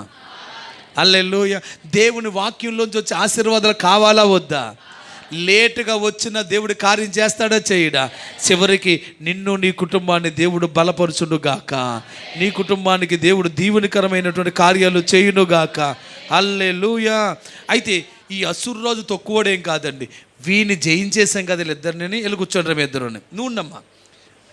కొంతకాలం పోయిన తర్వాత వెళ్ళరా, ఈ యోధారాజు అహాజు చనిపోయాడు. అహాజు తర్వాత యోతాము తర్వాత హిజ్కియా పరిపాలన చేశారు. చెయ్యి తల్లి చెప్దామా? మనం చూసాం కదా, ఈ యెషయా ఎన్ని రాజుల కాలంలో పరిపాలన చేశాడు? 4 రాజులు కాలంలో మొట్టమొదటి రాజు పేరు అహాజు, అంతేనా? మొదటి రాజు పేరేటి? ఓకే ఉజ్జియా. మొదటి రాజు పేరేటి? ఉజ్జియా. రెండో రాజు పేరు యోతాం. మూడో రాజు పేరు అహాజ్. ఇప్పుడు 4వ రాజు వచ్చాడు ఎవరు? హిజ్కియా. అహాజు కాలంలో వీడు బాగానే ఉన్నాడండి. వీళ్ళిద్దరూ స్నేహం బాగానే చేశారండి. వీడు వెండి బంగారాలు ఇచ్చాడు, వీడి దగ్గర ఇంకా ఎక్కువ ఉంటుందని చెప్పేసి హిజ్కియాకి మరణకరమైన రోగం వచ్చిన సమయంలో అతని దగ్గరికి మనుషులు పంపించాడండి. ఆ దేవుని మందిరానాలు వచ్చి చూశారు. అబ్బాయి ఇంత బంగారం ఉందండి, మందిరం అంతా బంగారమేనండి అంటే వెంటనే వీటికి దుర్బుద్ధి పుట్టిందండి. ఎలాగైనా సరే మందిరాన్ని కూలగొట్టేయాలని జనాలను తీసుకుని అస్సూరు రాజు అయిన సన్హెరీబు అంటే తెగల్తేసలేరు చనిపోయాడు. అతని తర్వాత అతను కొడుకైన సన్హెరీబు పరిపాలనలోకి వచ్చాడు. ఆ సన్హెరీబు పరిపాలనలోకి వచ్చిన తర్వాత ఇప్పుడు ఇతడు రారా నాన్న వీడి మీదకి ఎద్దానికి వచ్చి కొడదామనుకున్నా. ఇలా చేతులు పైకెత్తి, అంతే కొట్టకేం కానీ చేతులు పైకెత్తి వీడిని జయించాలని చూస్తున్నాడు. స్తోత్రగలను గాక. అప్పుడు హిజ్కియా, ఇప్పుడు ఇతని పేరేం చెప్పండి? యోధారాజు హిజ్కియా మోకాలేరా నాన్న, మోకాళ్ళై ప్రార్థన చేశాడండి. స్తోత్రగలను గాక. దైవజనుడు అయినటువంటి యెషయా దగ్గరికి కౌలు పంపించాడు. అయ్యా, ఈ యొక్క సన్హెరీబు నన్ను చంపాలని, మన రాజ్యాన్ని ముట్టడి వేయాలని వచ్చాడు. ఒకప్పుడు మా నాన్న కాలంలో బంగారాన్ని వేణినెత్తే తిన్నాడు ఈ దుర్మార్గుడు. ఇప్పుడు తిరిగి ఎవరి మీదకి వస్తున్నాడు? నా మీదకి వస్తున్నాడు. దయచేసి నా కొరకు మానకుండా ప్రార్థన చేయని దైవజనుడు కౌలు పంపించాడట. అప్పుడు దైవజనుడు మానక ప్రార్థన చేస్తున్నాడు. వీడు కూడా వాడు రాసిన ఉత్తరాన్ని మందిరంలో పట్టుకెళ్ళి మందిరాల్లోకి వచ్చి మందిరంలో ఉత్తరాన్ని పరిచి ప్రార్థన చేయటం మొదలెట్టాడు. దేవునికి స్తోత్రం కలుగునుగాక. ఆ ప్రార్థన ఆకాశమందున దేవుడు ఆలకించాడట. 2వ రాజుల గ్రంథము 19వ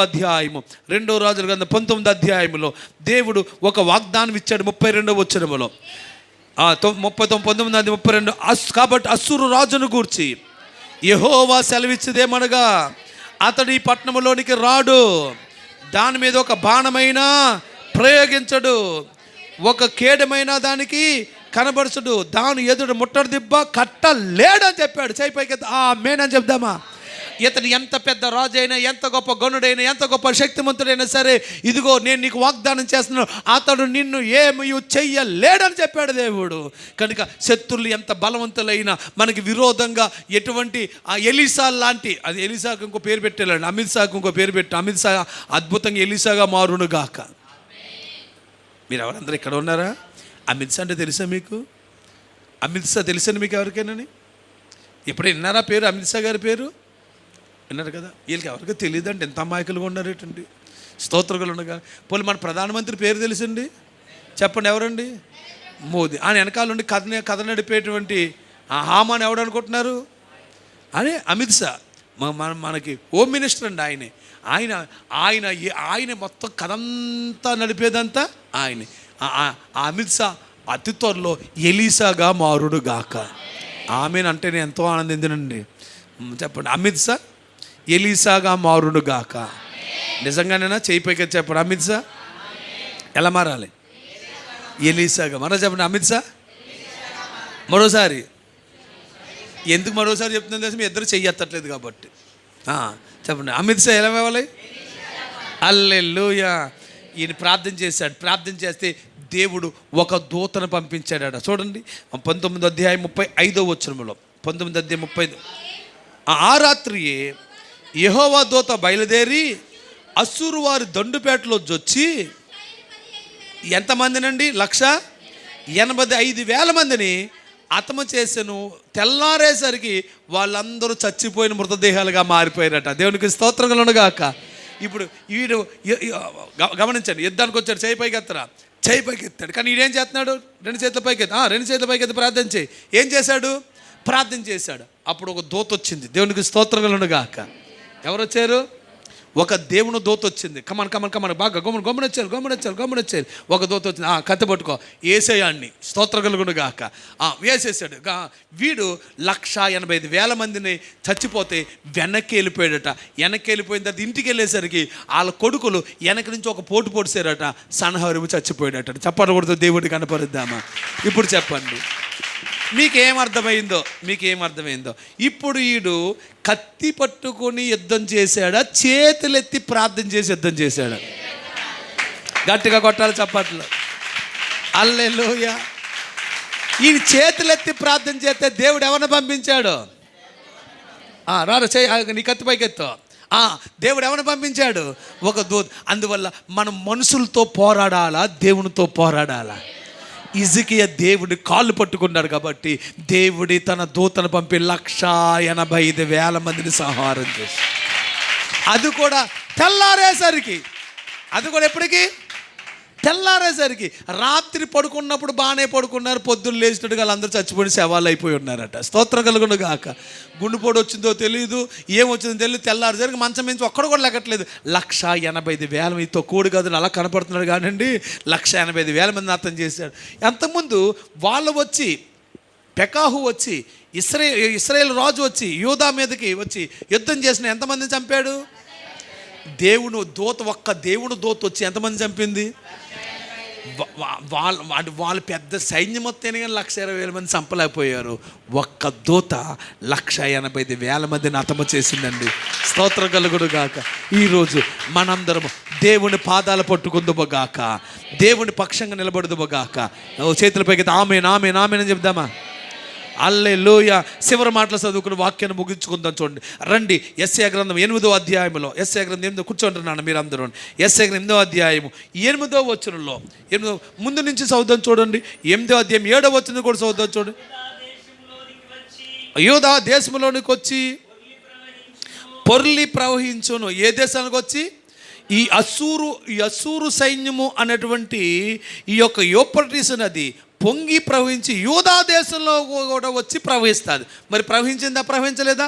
ఆ ప్రవచనం అక్షరాల హిజ్కియా కాలంలో నెరవేర్చబడింది. స్తోత్రం కలుగునుగాక. అస్సూరు రాజు ఒక వరదలాగా వచ్చాడు, కానీ పొంగి ప్రవహించాడు. అవి కుతుకుల లోతగును, అంటే పీకుల లోతుకంట మునిగిపోయాడు, కానీ మొత్తం మనిషి మాత్రం మునిగిపోలేదు. నా మాట వింటున్నారా? పీకుల్లో దాకా మునిగితే చచ్చిపోతామా? చచ్చిపోయేటంత భయం కలుగుతుంది కానీ చచ్చిపోం. కానీ తలకంతా ఎక్కువగా మునిగిపోతే మాత్రం చచ్చిపోయే అవకాశం ఉంటుంది. కానీ అస్సూరు రాజు ఎంత వరదలా వచ్చినా కానీ పీకు లోతు వరకు వచ్చిందట. దేవునికి స్తోత్రం కలుగునుగాక. మీకు అర్థమైనట్లేదు, కానీ నాకు ఒక దర్శనం వచ్చింది ఒక రోజున. స్తోత్రం కలుగునుగా. ఆ దర్శనం నిజంగా నన్ను భలే బలపరిచిందండి. నేను యవ్వన కాలంలో ఉండగా, నాకు వివాహం కూడా అవ్వకూడదు, సేవలోకి వచ్చిన కొత్త రోజుల్లో నేను కోటిపల్లి గోదావరి, మీకు తెలుసుగా, ఇప్పుడు కోటిపల్లి గోదావరి దాటారా మీరు? ఆ కోటిపల్లి గోదావరి దాటడానికి ముందుగా ముక్తేశ్వరం వంతెన వస్తుంది. ఆ ముక్తేశ్వరం వంతెన వచ్చినప్పుడు, వరదలు వచ్చినప్పుడు, ముక్తేశ్వరానికి కోటిపల్లికి గోదావరికి నదికి మధ్యలో ఒక చోట మునిగిపోతుందండి. ఒక చోట మునిగిపోతుంది. అది వీరవెల్లిపాలెం వెళ్ళేటువంటి జంక్షన్కి ముందు మునిగిపోతుందండి కదా. మీకు ఎవరైనా తెలుసా? నాకు దర్శనం ఆ జంక్షన్ కనపడుతుందండి. ఆ జంక్షన్లో నీళ్ళన్నీ ప్రవహిస్తున్నాయి. నేనేమో అవతల పక్క నుంచి నేను యువతల పక్కకి వెళ్ళాలి. అక్కడ పడవలు ఉన్నాయి, పడవలు దాటి వెళ్ళాలి. కానీ పడవలు అక్కడ దాటి వెళ్దామంటే పడవలు కనపట్టలేదు. నేను అవతలకి వెళ్ళిపోవాలి, అవతలకి వెళ్తేనే కానీ పరిస్థితులు బాగుపడు. నేను వెళ్దాం అనుకోండి, నాతో కలిసి ఒక స్నేహితుడు నా కల్లో. అప్పుడు నేను చూస్తుంటే గోదావరి వరద ప్రవాహంలా వచ్చేస్తుందండి.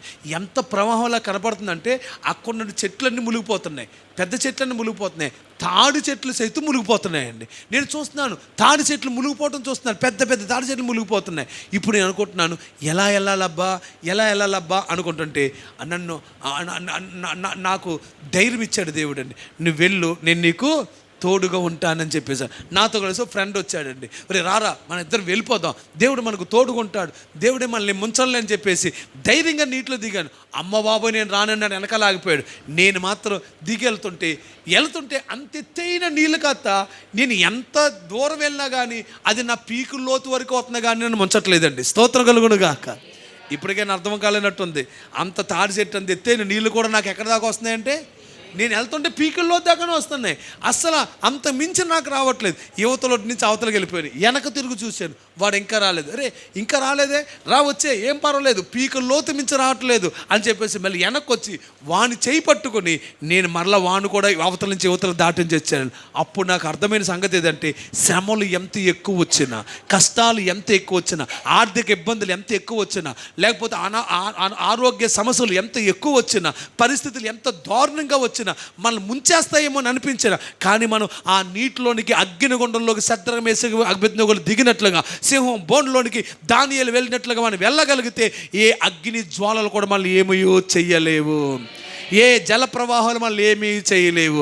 అందుకే ఆయన పాట పాడాడు కదండి, అగ్నిలో నేను నడచిన జ్వాలలు నన్ను కాల్చ, అగ్ని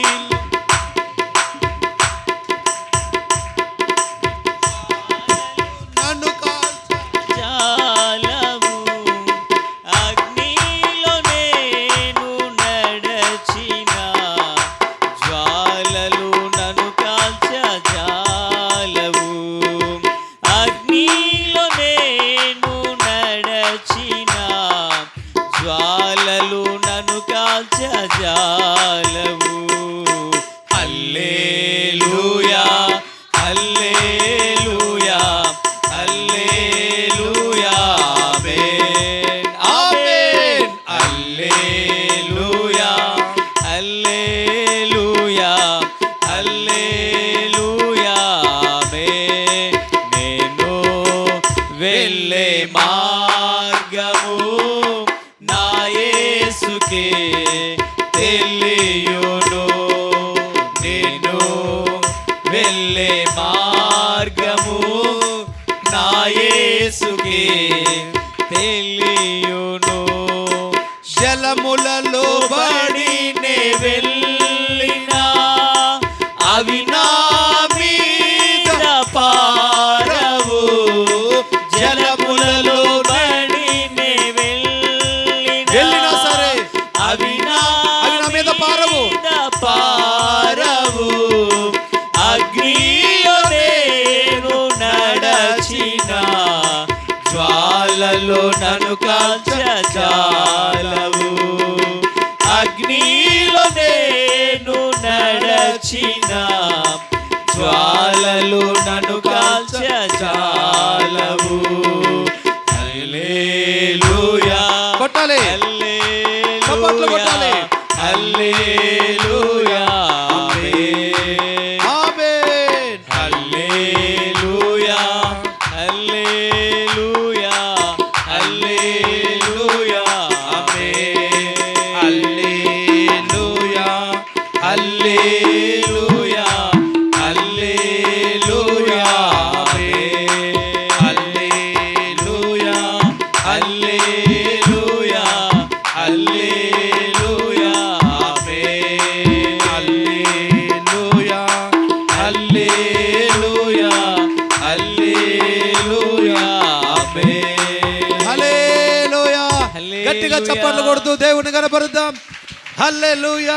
అందువల్ల ఎన్ని శ్రమలు నీ మీదకి వచ్చినావు నిన్నేమయ్యో చెయ్యలేవు, జలములు నీ మీదకి పొంగి ప్రవాహంలో వచ్చినవి నిన్నేమయ్యో చేయలేవు. బైబిల్లో యేసుప్రభువు వారు చెప్పారు, ఇదిగో మత్తయి సువార్త 7వ అధ్యాయం చివరి వచనాల్లో చెప్తూ ఉంటాడు, ఈ నా మాటలు విని వాటి చొప్పున చేయువాడు బండ మీద కట్టబడిన ఇంటిని కట్టినటువంటి బుద్ధిమంతుణ్ణి పోలిండును.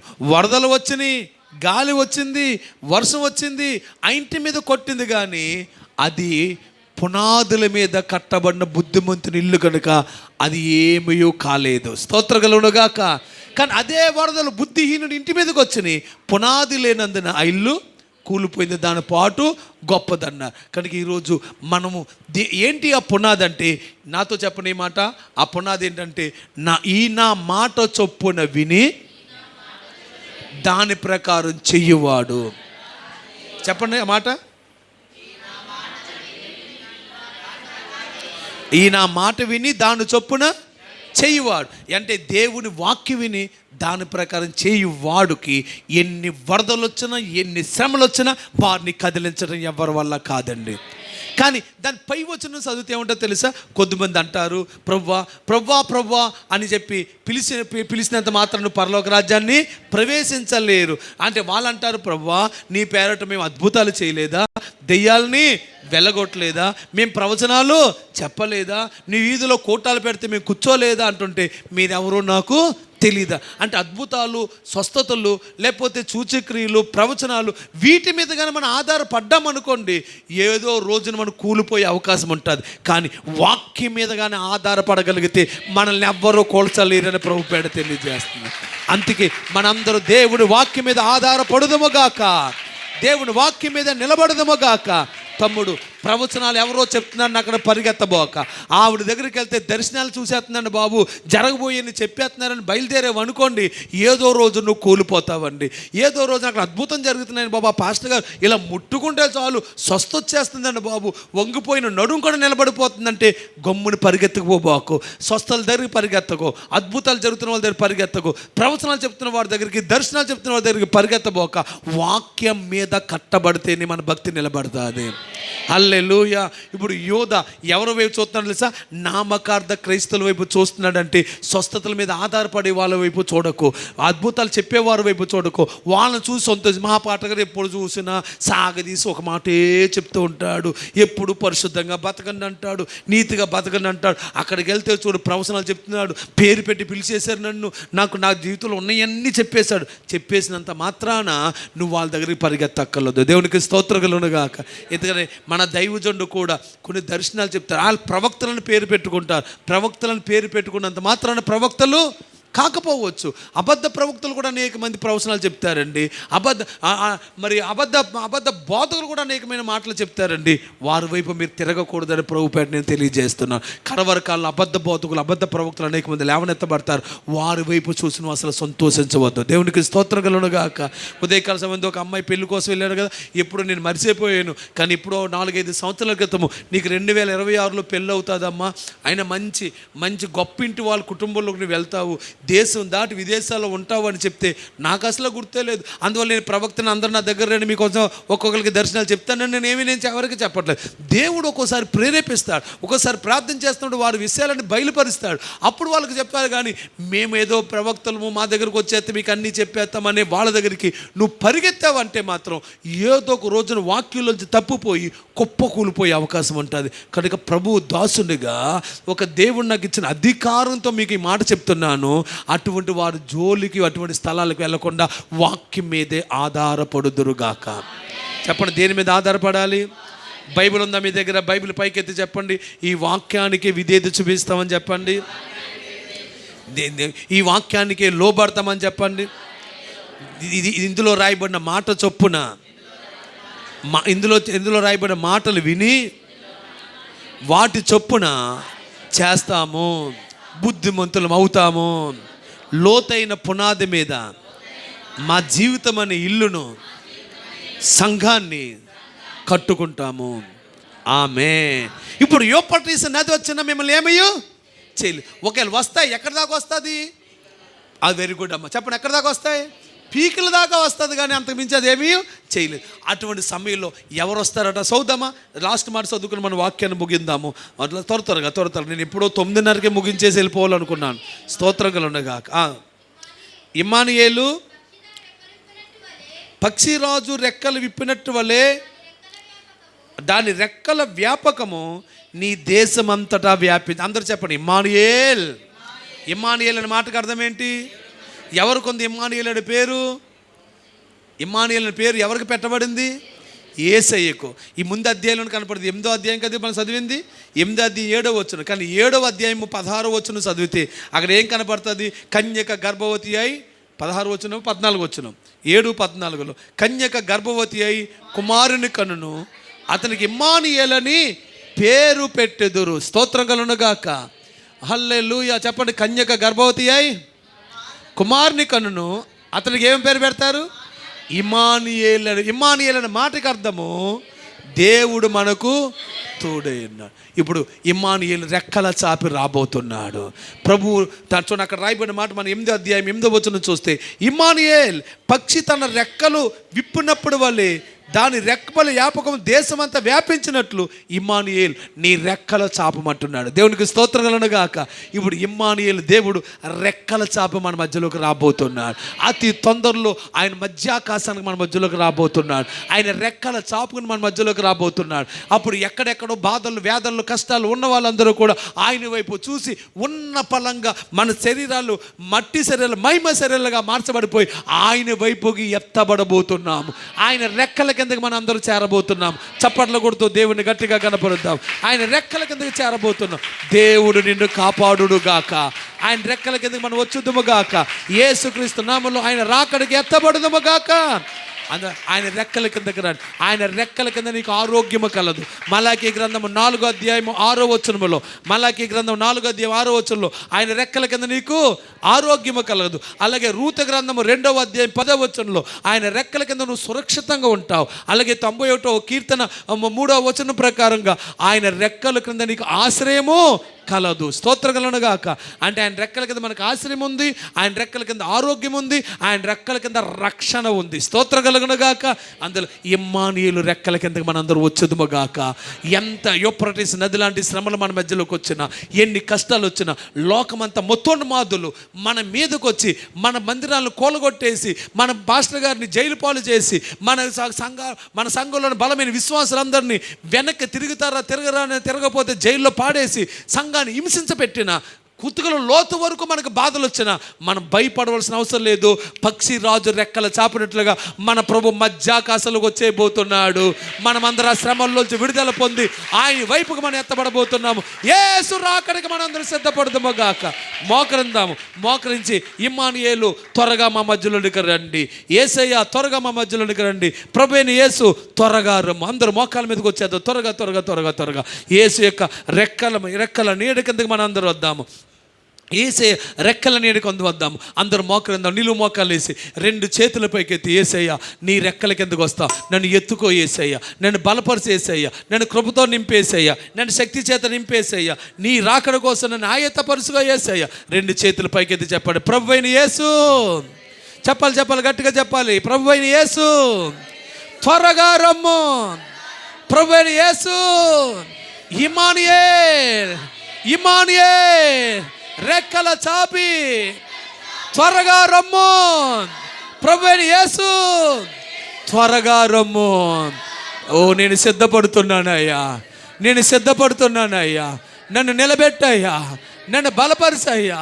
లోకం వైపు చూడనివద్దయ్యా, అయ్యా నామకార్తెల వైపు చూడనివద్దయ్యా, వాడిని చూసి సంతోషించకూడదయ్యా, అబద్ధ బోధకుల వైపు చూడకూడదయ్యా, అబద్ధ ప్రవచనాల వైపు చూడకూడదయ్యా, లోకం వైపు చూడకూడదయ్యా, అద్భుతాల వైపు చూడకూడదయ్యా. పడిపోతామయ్యా, అయ్యా కుప్పకూలిపోతామయ్యా. మేము నీ వైపే చూస్తున్నామయ్యా, నీ వాక్యం వైపు చూస్తున్నామయ్యా. నీ వాక్యమే స్థిరము, నీ వాక్యమే సత్యము. నీ వాక్యం మీద మమ్మల్ని కట్టండి నాయన, నీ వాక్యం మీద మమ్మల్ని నిలబెట్టండి తండ్రి. యేసు నామములో ప్రార్థిస్తున్నాము పరమ తండ్రి. ఆమేన్. చప్పట్లు కొడుతూ జీవం గల దేవుడికి కనపడుతుంది.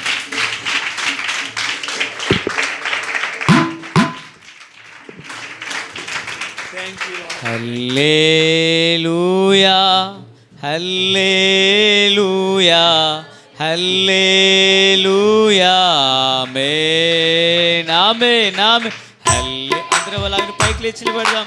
హల్లెలూయా హల్లెలూయా ఆమేన్. నేను వెళ్ళే మార్గము నా యేసుకే తెలియును. నేను వెళ్ళే మార్గము నా యేసుకే తెలియును. శోధింపబడిన మీదట నేను సువర్ణమై మారేదను.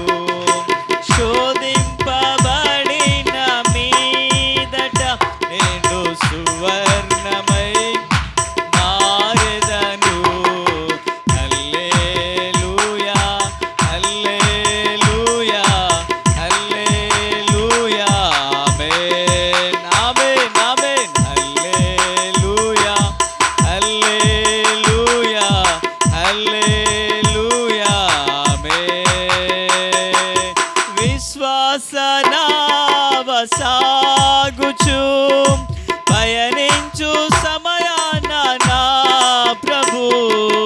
విశ్వాసనావ సాగుచు పయనించు సమయాన నా ప్రభు. సాతాను సుడిగాలి రేపగా నా ఎదుటే నిలిచేవా నా ప్రభు. సాతాను సుడిగాలి రేపగా నా ఎదుటే నిలిచేవా నా ప్రభు. హల్లెలూయా హల్లెలూయా హల్లెలూయా ఆమేన్. హల్లెలూయా హల్లెలూయా హల్లెలూయా ఆమేన్. హల్లెలూయా హల్లెలూయా హల్లెలూయా ఆమేన్. మరొకసారి హల్లెలూయా హల్లెలూయా హల్లెలూయా ఆమేన్.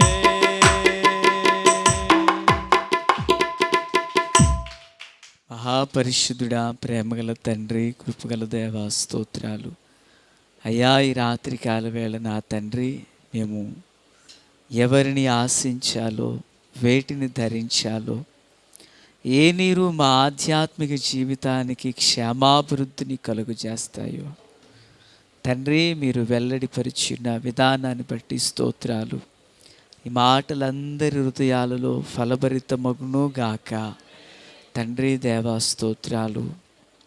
మా అతిశయము, మా ఆధారము, మా ఉన్నత్యాతిశయము, మా బలాధిక్యము నీవే కదా నా ప్రభువా. తండ్రి దేవా స్తోత్రాలు. ఆహాజు ఎలాగునైతే నానా మిమ్ములను ఆశ్రయించి బలాన్ని పొందుకున్నాడు, తన పక్షాన ఒక బలమైనటువంటి దూతను నిలవబెట్టి అద్భుతాన్ని చేశారు అయ్యా. నిన్ను ఆశ్రయించిన వారి మీదికి ఇమ్మానుయేలు వలె రెక్కలు చాపి మీరు రానయ్యారు. దేవా దేవా దేవా, లోకము దాని ఆశలు గతించిపోతాయని మేము ఎరిగి అయ్యా మీ రెక్కలను ఆశ్రయించే భాగ్యం ఇయ్యమని ప్రార్థిస్తున్నాం. దీవించండి. ఈ రాత్రి ఆరాధనలు ఏకీభవించిన వారందరినీ దీవించండి అయ్యా. రాలేని ప్రియులను దర్శించండి. మరొక మంచి తరుణం ఇవ్వండి. మా ముందున్నటువంటి కూడికలు మరింత ఆశీర్వాదకరంగా, మేలుకరంగా జరిగించండి అయ్యా. మేము పై రూపాలను చూస్తున్నాం, బాహ్య స్థితిని ఎరిగి ఉన్నాం అయ్యా. మీరు ఆంతర్యాన్ని ఎరిగిన వాడు గనుక గుప్పిలిని విప్పి ప్రతి జీవి కోరిక తృప్తిపరచబడినట్లుగా అయ్యా, ప్రతి ఒక్కరి కోరిక తృప్తిపరచబడును గాక. దీవించండి అయ్యా. ఉపవసించి ప్రార్థనలు చేయుచున్నారు బిడ్డలు అయ్యా, వారి ఆత్మకు బలాన్ని ఇవ్వండి, శరీరానికి శక్తిని దయచేయండి అయ్యా. కీర్తన 24 ప్రకారంగా నీ కోరికను సిద్ధింపచేసి ఆలోచన యావత్తు సఫలపరుస్తున్న లేఖనం అందరి యందు నెరవేర్చబడునుగాక. ఒక హజ్య నాన్న ఎలాగునైతే నాన్న తన కాలంలో నా తండ్రి దేవా దేవా మీపై ఆనుకున్నాడు, ప్రతి దినం ప్రతి క్షణం మీపై ఆనుకొందుముగాక. దీవించండి అయ్యా. మేలు చేత నింపి నడిపించమని ప్రార్థిస్తూ ప్రాధేయపడుతున్నాం. ప్రతి విధమైన కాడిని బంధిస్తున్నాం. దేవా మీకు స్తోత్రాలు. మా ముందున్న కూడికలు మేలుకరంగా జరిగించండి. ఏ విధము చేతనైనా మా ప్రాంతీయ ప్రజలు ప్రతి ఒక్క మోకాలు యేసు నామమున వంగునుగాక. ప్రతి నాలుక యేసు క్రీస్తు ప్రభువును ఒప్పుకొనుగాక. 3-4 తరాల ప్రతి ఒక్క శాపగ్రస్తమైన కాడి నుండి విడుదల పొందుదురుగాక. అయ్యా పరిచర్యకు వినామ ఘనతకు విరోధంగా రూపించబడి ఏ ఆయుధము వర్ధిల్లకుండునుగాక. ఆగిన ప్రతి ఒక్కరు మీ సముఖమును నిలుచుదురుగాక. కరుడు కట్టిన అయ్యా మనసు కఠినత్వాన్ని తొలగించమని ప్రార్థిస్తున్నాం. అయ్యా తండ్రి దేవా స్తోత్రాలు. జీవజల ఓటమిని మీకు దూరమయ్యామనే సంగతి వారు గ్రహించుదురుగాక అని ప్రార్థిస్తున్నాం. ఈ రాత్రి కళ్ళ ద్వారా స్వప్నాల ద్వారా మా అందరితో మాట్లాడండి. వేకుని లేచి మీ పాదాలు పట్టుకునే కృపా భాగ్యం అందరికీ దయచేయండి.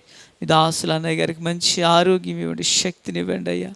శ్రీలంకలో జరుగుతున్నటువంటి అభిలేజీ మరింత మహిమార్థంగా జరుగునుగాక, మేలుకరంగా జరుగునుగాక, ఉజ్జీవం రగల్చబడునుగాక. సహాయం చేసి కృపతో నింపమని, మీదటి కూడికలకు మమ్మల్ని సిద్ధపరచమని, యేసయ్య ప్రార్థన సహాయం కొను ప్రతి ఒక్కరిపై దీవెన దయచేయమని యేసయ్య నామములో ప్రార్థించిన మనవులన్నీ పొందియున్నామని నమ్ముచున్నాము మా పరమ తండ్రి. ఆమేన్. పరమ తండ్రి దేవుని ప్రేమ, కుమారుడైన యేసయ్య కృప, పరిశుద్ధాత్మని యొక్క నీ సన్నిధి సహాయ సావాసం చేరిన మనకు లోకమందున సకల పరిశుద్ధులకు సదాకాలం ప్రభు కృప తోడై నడిపించునుగాక.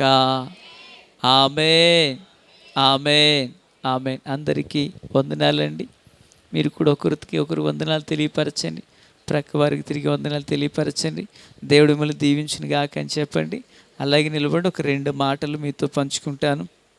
పిల్లరా, మనకి ఇప్పుడు 3 కూడికలు ప్రభు ఆశీర్వాదకరంగా జరిగించారు. ఇంకా మన ముందు 3 కూడికలు ఉన్నాయి. 3వది మందిర వార్షికోత్సవ ఆరాధన. ఎస్తేరు తాను, తన చెలికత్తెలు, తన ఇంటి వారులందరూ కలిసి ఉపవసించి ప్రార్థన చేశారు. అద్భుతం జరిగింది. అయితే రక్షించబడిన మనము సైతం సంఘబిడ్డల్లో కొందరు మరి కూడికలలో పాల్గొనలేకయే ఉన్నారు.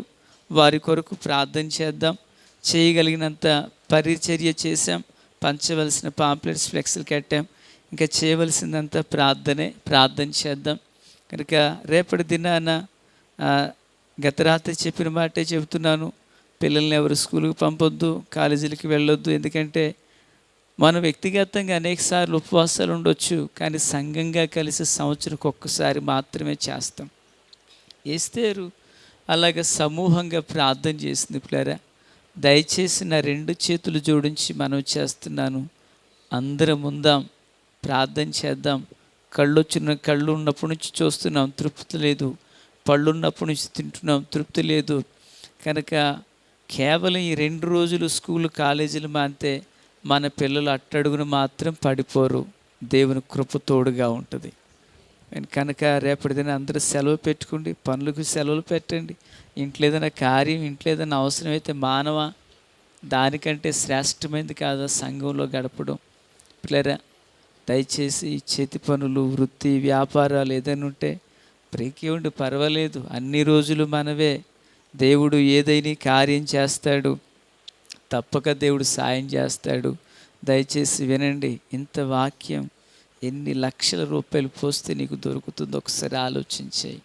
దేవుని పాదాలు పట్టుకుందాం. ఇక తర్వాత ప్రియులు కొందరు పేర్లు రాసుకున్నాను, వెళ్ళిపోయినాయి. ప్రియులు కరుణాకర్ గారు, యేసు గారు, శేఖర్ గారు, ఆంధ్రేయ గారు, వెంకటేశ్వరరావు గారు, అక్కుల్లా గారు, ఒకసారి మీరు ఉండండి, లాస్ట్ వరకు ఉండండి, మీతో మాట్లాడతాను. ఈరోజు పగలు సాయంత్రం పరిచర్య చేశారు, ప్రార్థనలు చేశారు. వారందరికీ వందనాలు. రేపటి దినాన కూడికి 10 గంటలకు ఉంటుంది. 9:30కే స్తోత్ర ప్రార్థనలో మనం ఉండాలి. రేపటి దినాన్ని ఎవరు ప్రార్థన చేస్తారు? రేపటి దినాన్ని ఎవరు ప్రార్థన చేస్తారు? ఒకటి. ఇంకొకరు నిలబడి నాన్న, ఇంకొకరు ఎవరు చేస్తారు? ఉదయకాలంలో 9:30కి ప్రార్థనలో ఉండాలి. ఎవరైనా? సంతోషం ఎక్కడ? వెళ్ళిపోయారు ఇంటికి? ఓకే. మీరు ఒక్కరేనా? అమ్మ రాధికమ్మ నీ పని ఏంటి? ఓ రేపు ఓకే ఓకే సరే. మరి పాస్టర్ మీద అడవుడు చేసేస్తుంది కదా. ఓకే సరే అమ్మ. రేపటి దినాన సోదరి మేరీ రేపటి దినాన ప్రభు చిత్తంలో అమ్మ ఎవరు రమ్య మమ్మీ మీకు ఖాళీ లేవా? ప్రార్థన చేయడం అమ్మ రేపు ఖాళీ లేదా? ఓకే మీరిద్దరు కలిసి 9:30కి సిద్ధపడండి. 10:10 వరకు ప్రార్థన చేయండి. పాటలు పాడడానికి వస్తారు కదా, మీరు ముందుగా వస్తారు. మళ్ళీ వర్తమానం చివరి వరకు ఉండాలి కనుక మీరు పాటలు పాడే సమయంలో మళ్ళీ మీరు అవసరమైతే ఇంటికి వెళ్ళడమో లేదా కాస్త కిందకి వెళ్ళి మొంగడుకోవడమో చేయొచ్చు. రేపటి దినాన మరొక దైవజనులు రాబోతున్నారు, కొందరు అవుటర్స్ కూడా రాబోతున్నారు, కొందరికి వంట చేయాలి పిల్లరా. మరి పరిచర్య కొరకు ఎవరు ఉంటారు రేపు పగలు? ఓకేనా? పరిచర్య కొరకు ఉండండి. రేపు ఎక్కువ వంట చేయాలి. బహుశా వాళ్ళు మధ్యాహ్నం ఉండొచ్చు లేదా రాత్రి కూడా ఉండొచ్చు, తెలియదు. పాస్టర్ గారితో కూడా ఒక 5-6 వస్తారు, అలాగే అవుటర్స్ కూడా వస్తున్నారు. సో వారి కొరకు మనం సిద్ధపడతాం. అందరికీ ప్రభు కృప తోడే ఉండును గాక. తమ్ముడు అజయ్ వెళ్ళొద్దు, భోంచేసి వెళ్తారు కానీ. సో అందరికి వందనాలు. ప్రభు కృప మనకు తోడే ఉండును గాక. Praise the lord, praise the lord, praise the lord. నా దగ్గర ఇంకా కొన్ని పేపర్లు ఉన్నాయి పిల్లరా. దయచేసి మనిషికి ఒక 2-3 పట్టుకుని వెళ్ళండి. ఎవరు చేతులతో వెళ్ళొద్దు. మీతో ఉన్నవారికి ఎవరికైనా కనీసం ఒకరిద్దరికి ఇవ్వండి. నన్ను అందరికి ఇచ్చి ఒక్క పేపర్ కూడా ఉంచొద్దు అసలు. పట్టుకెళ్ళండి, వెళ్ళండి, పంచండి. మీ ప్రక్కన వారికి ఉండి ఇదిగో కూటమి జరుగుతుంది రండి అని చెప్పండి. ఓకేనా? కూటమి జరుగుతుంది రండి అని చెప్పండి. దేవునికి స్తోత్రం. అయ్యా ఆంధ్రే గారు రాలేదా? రండి. వెంకటేశ్వర గారు, అకుల్లా గారు, కరుణ గారు, యేసు గారు ఒకసారి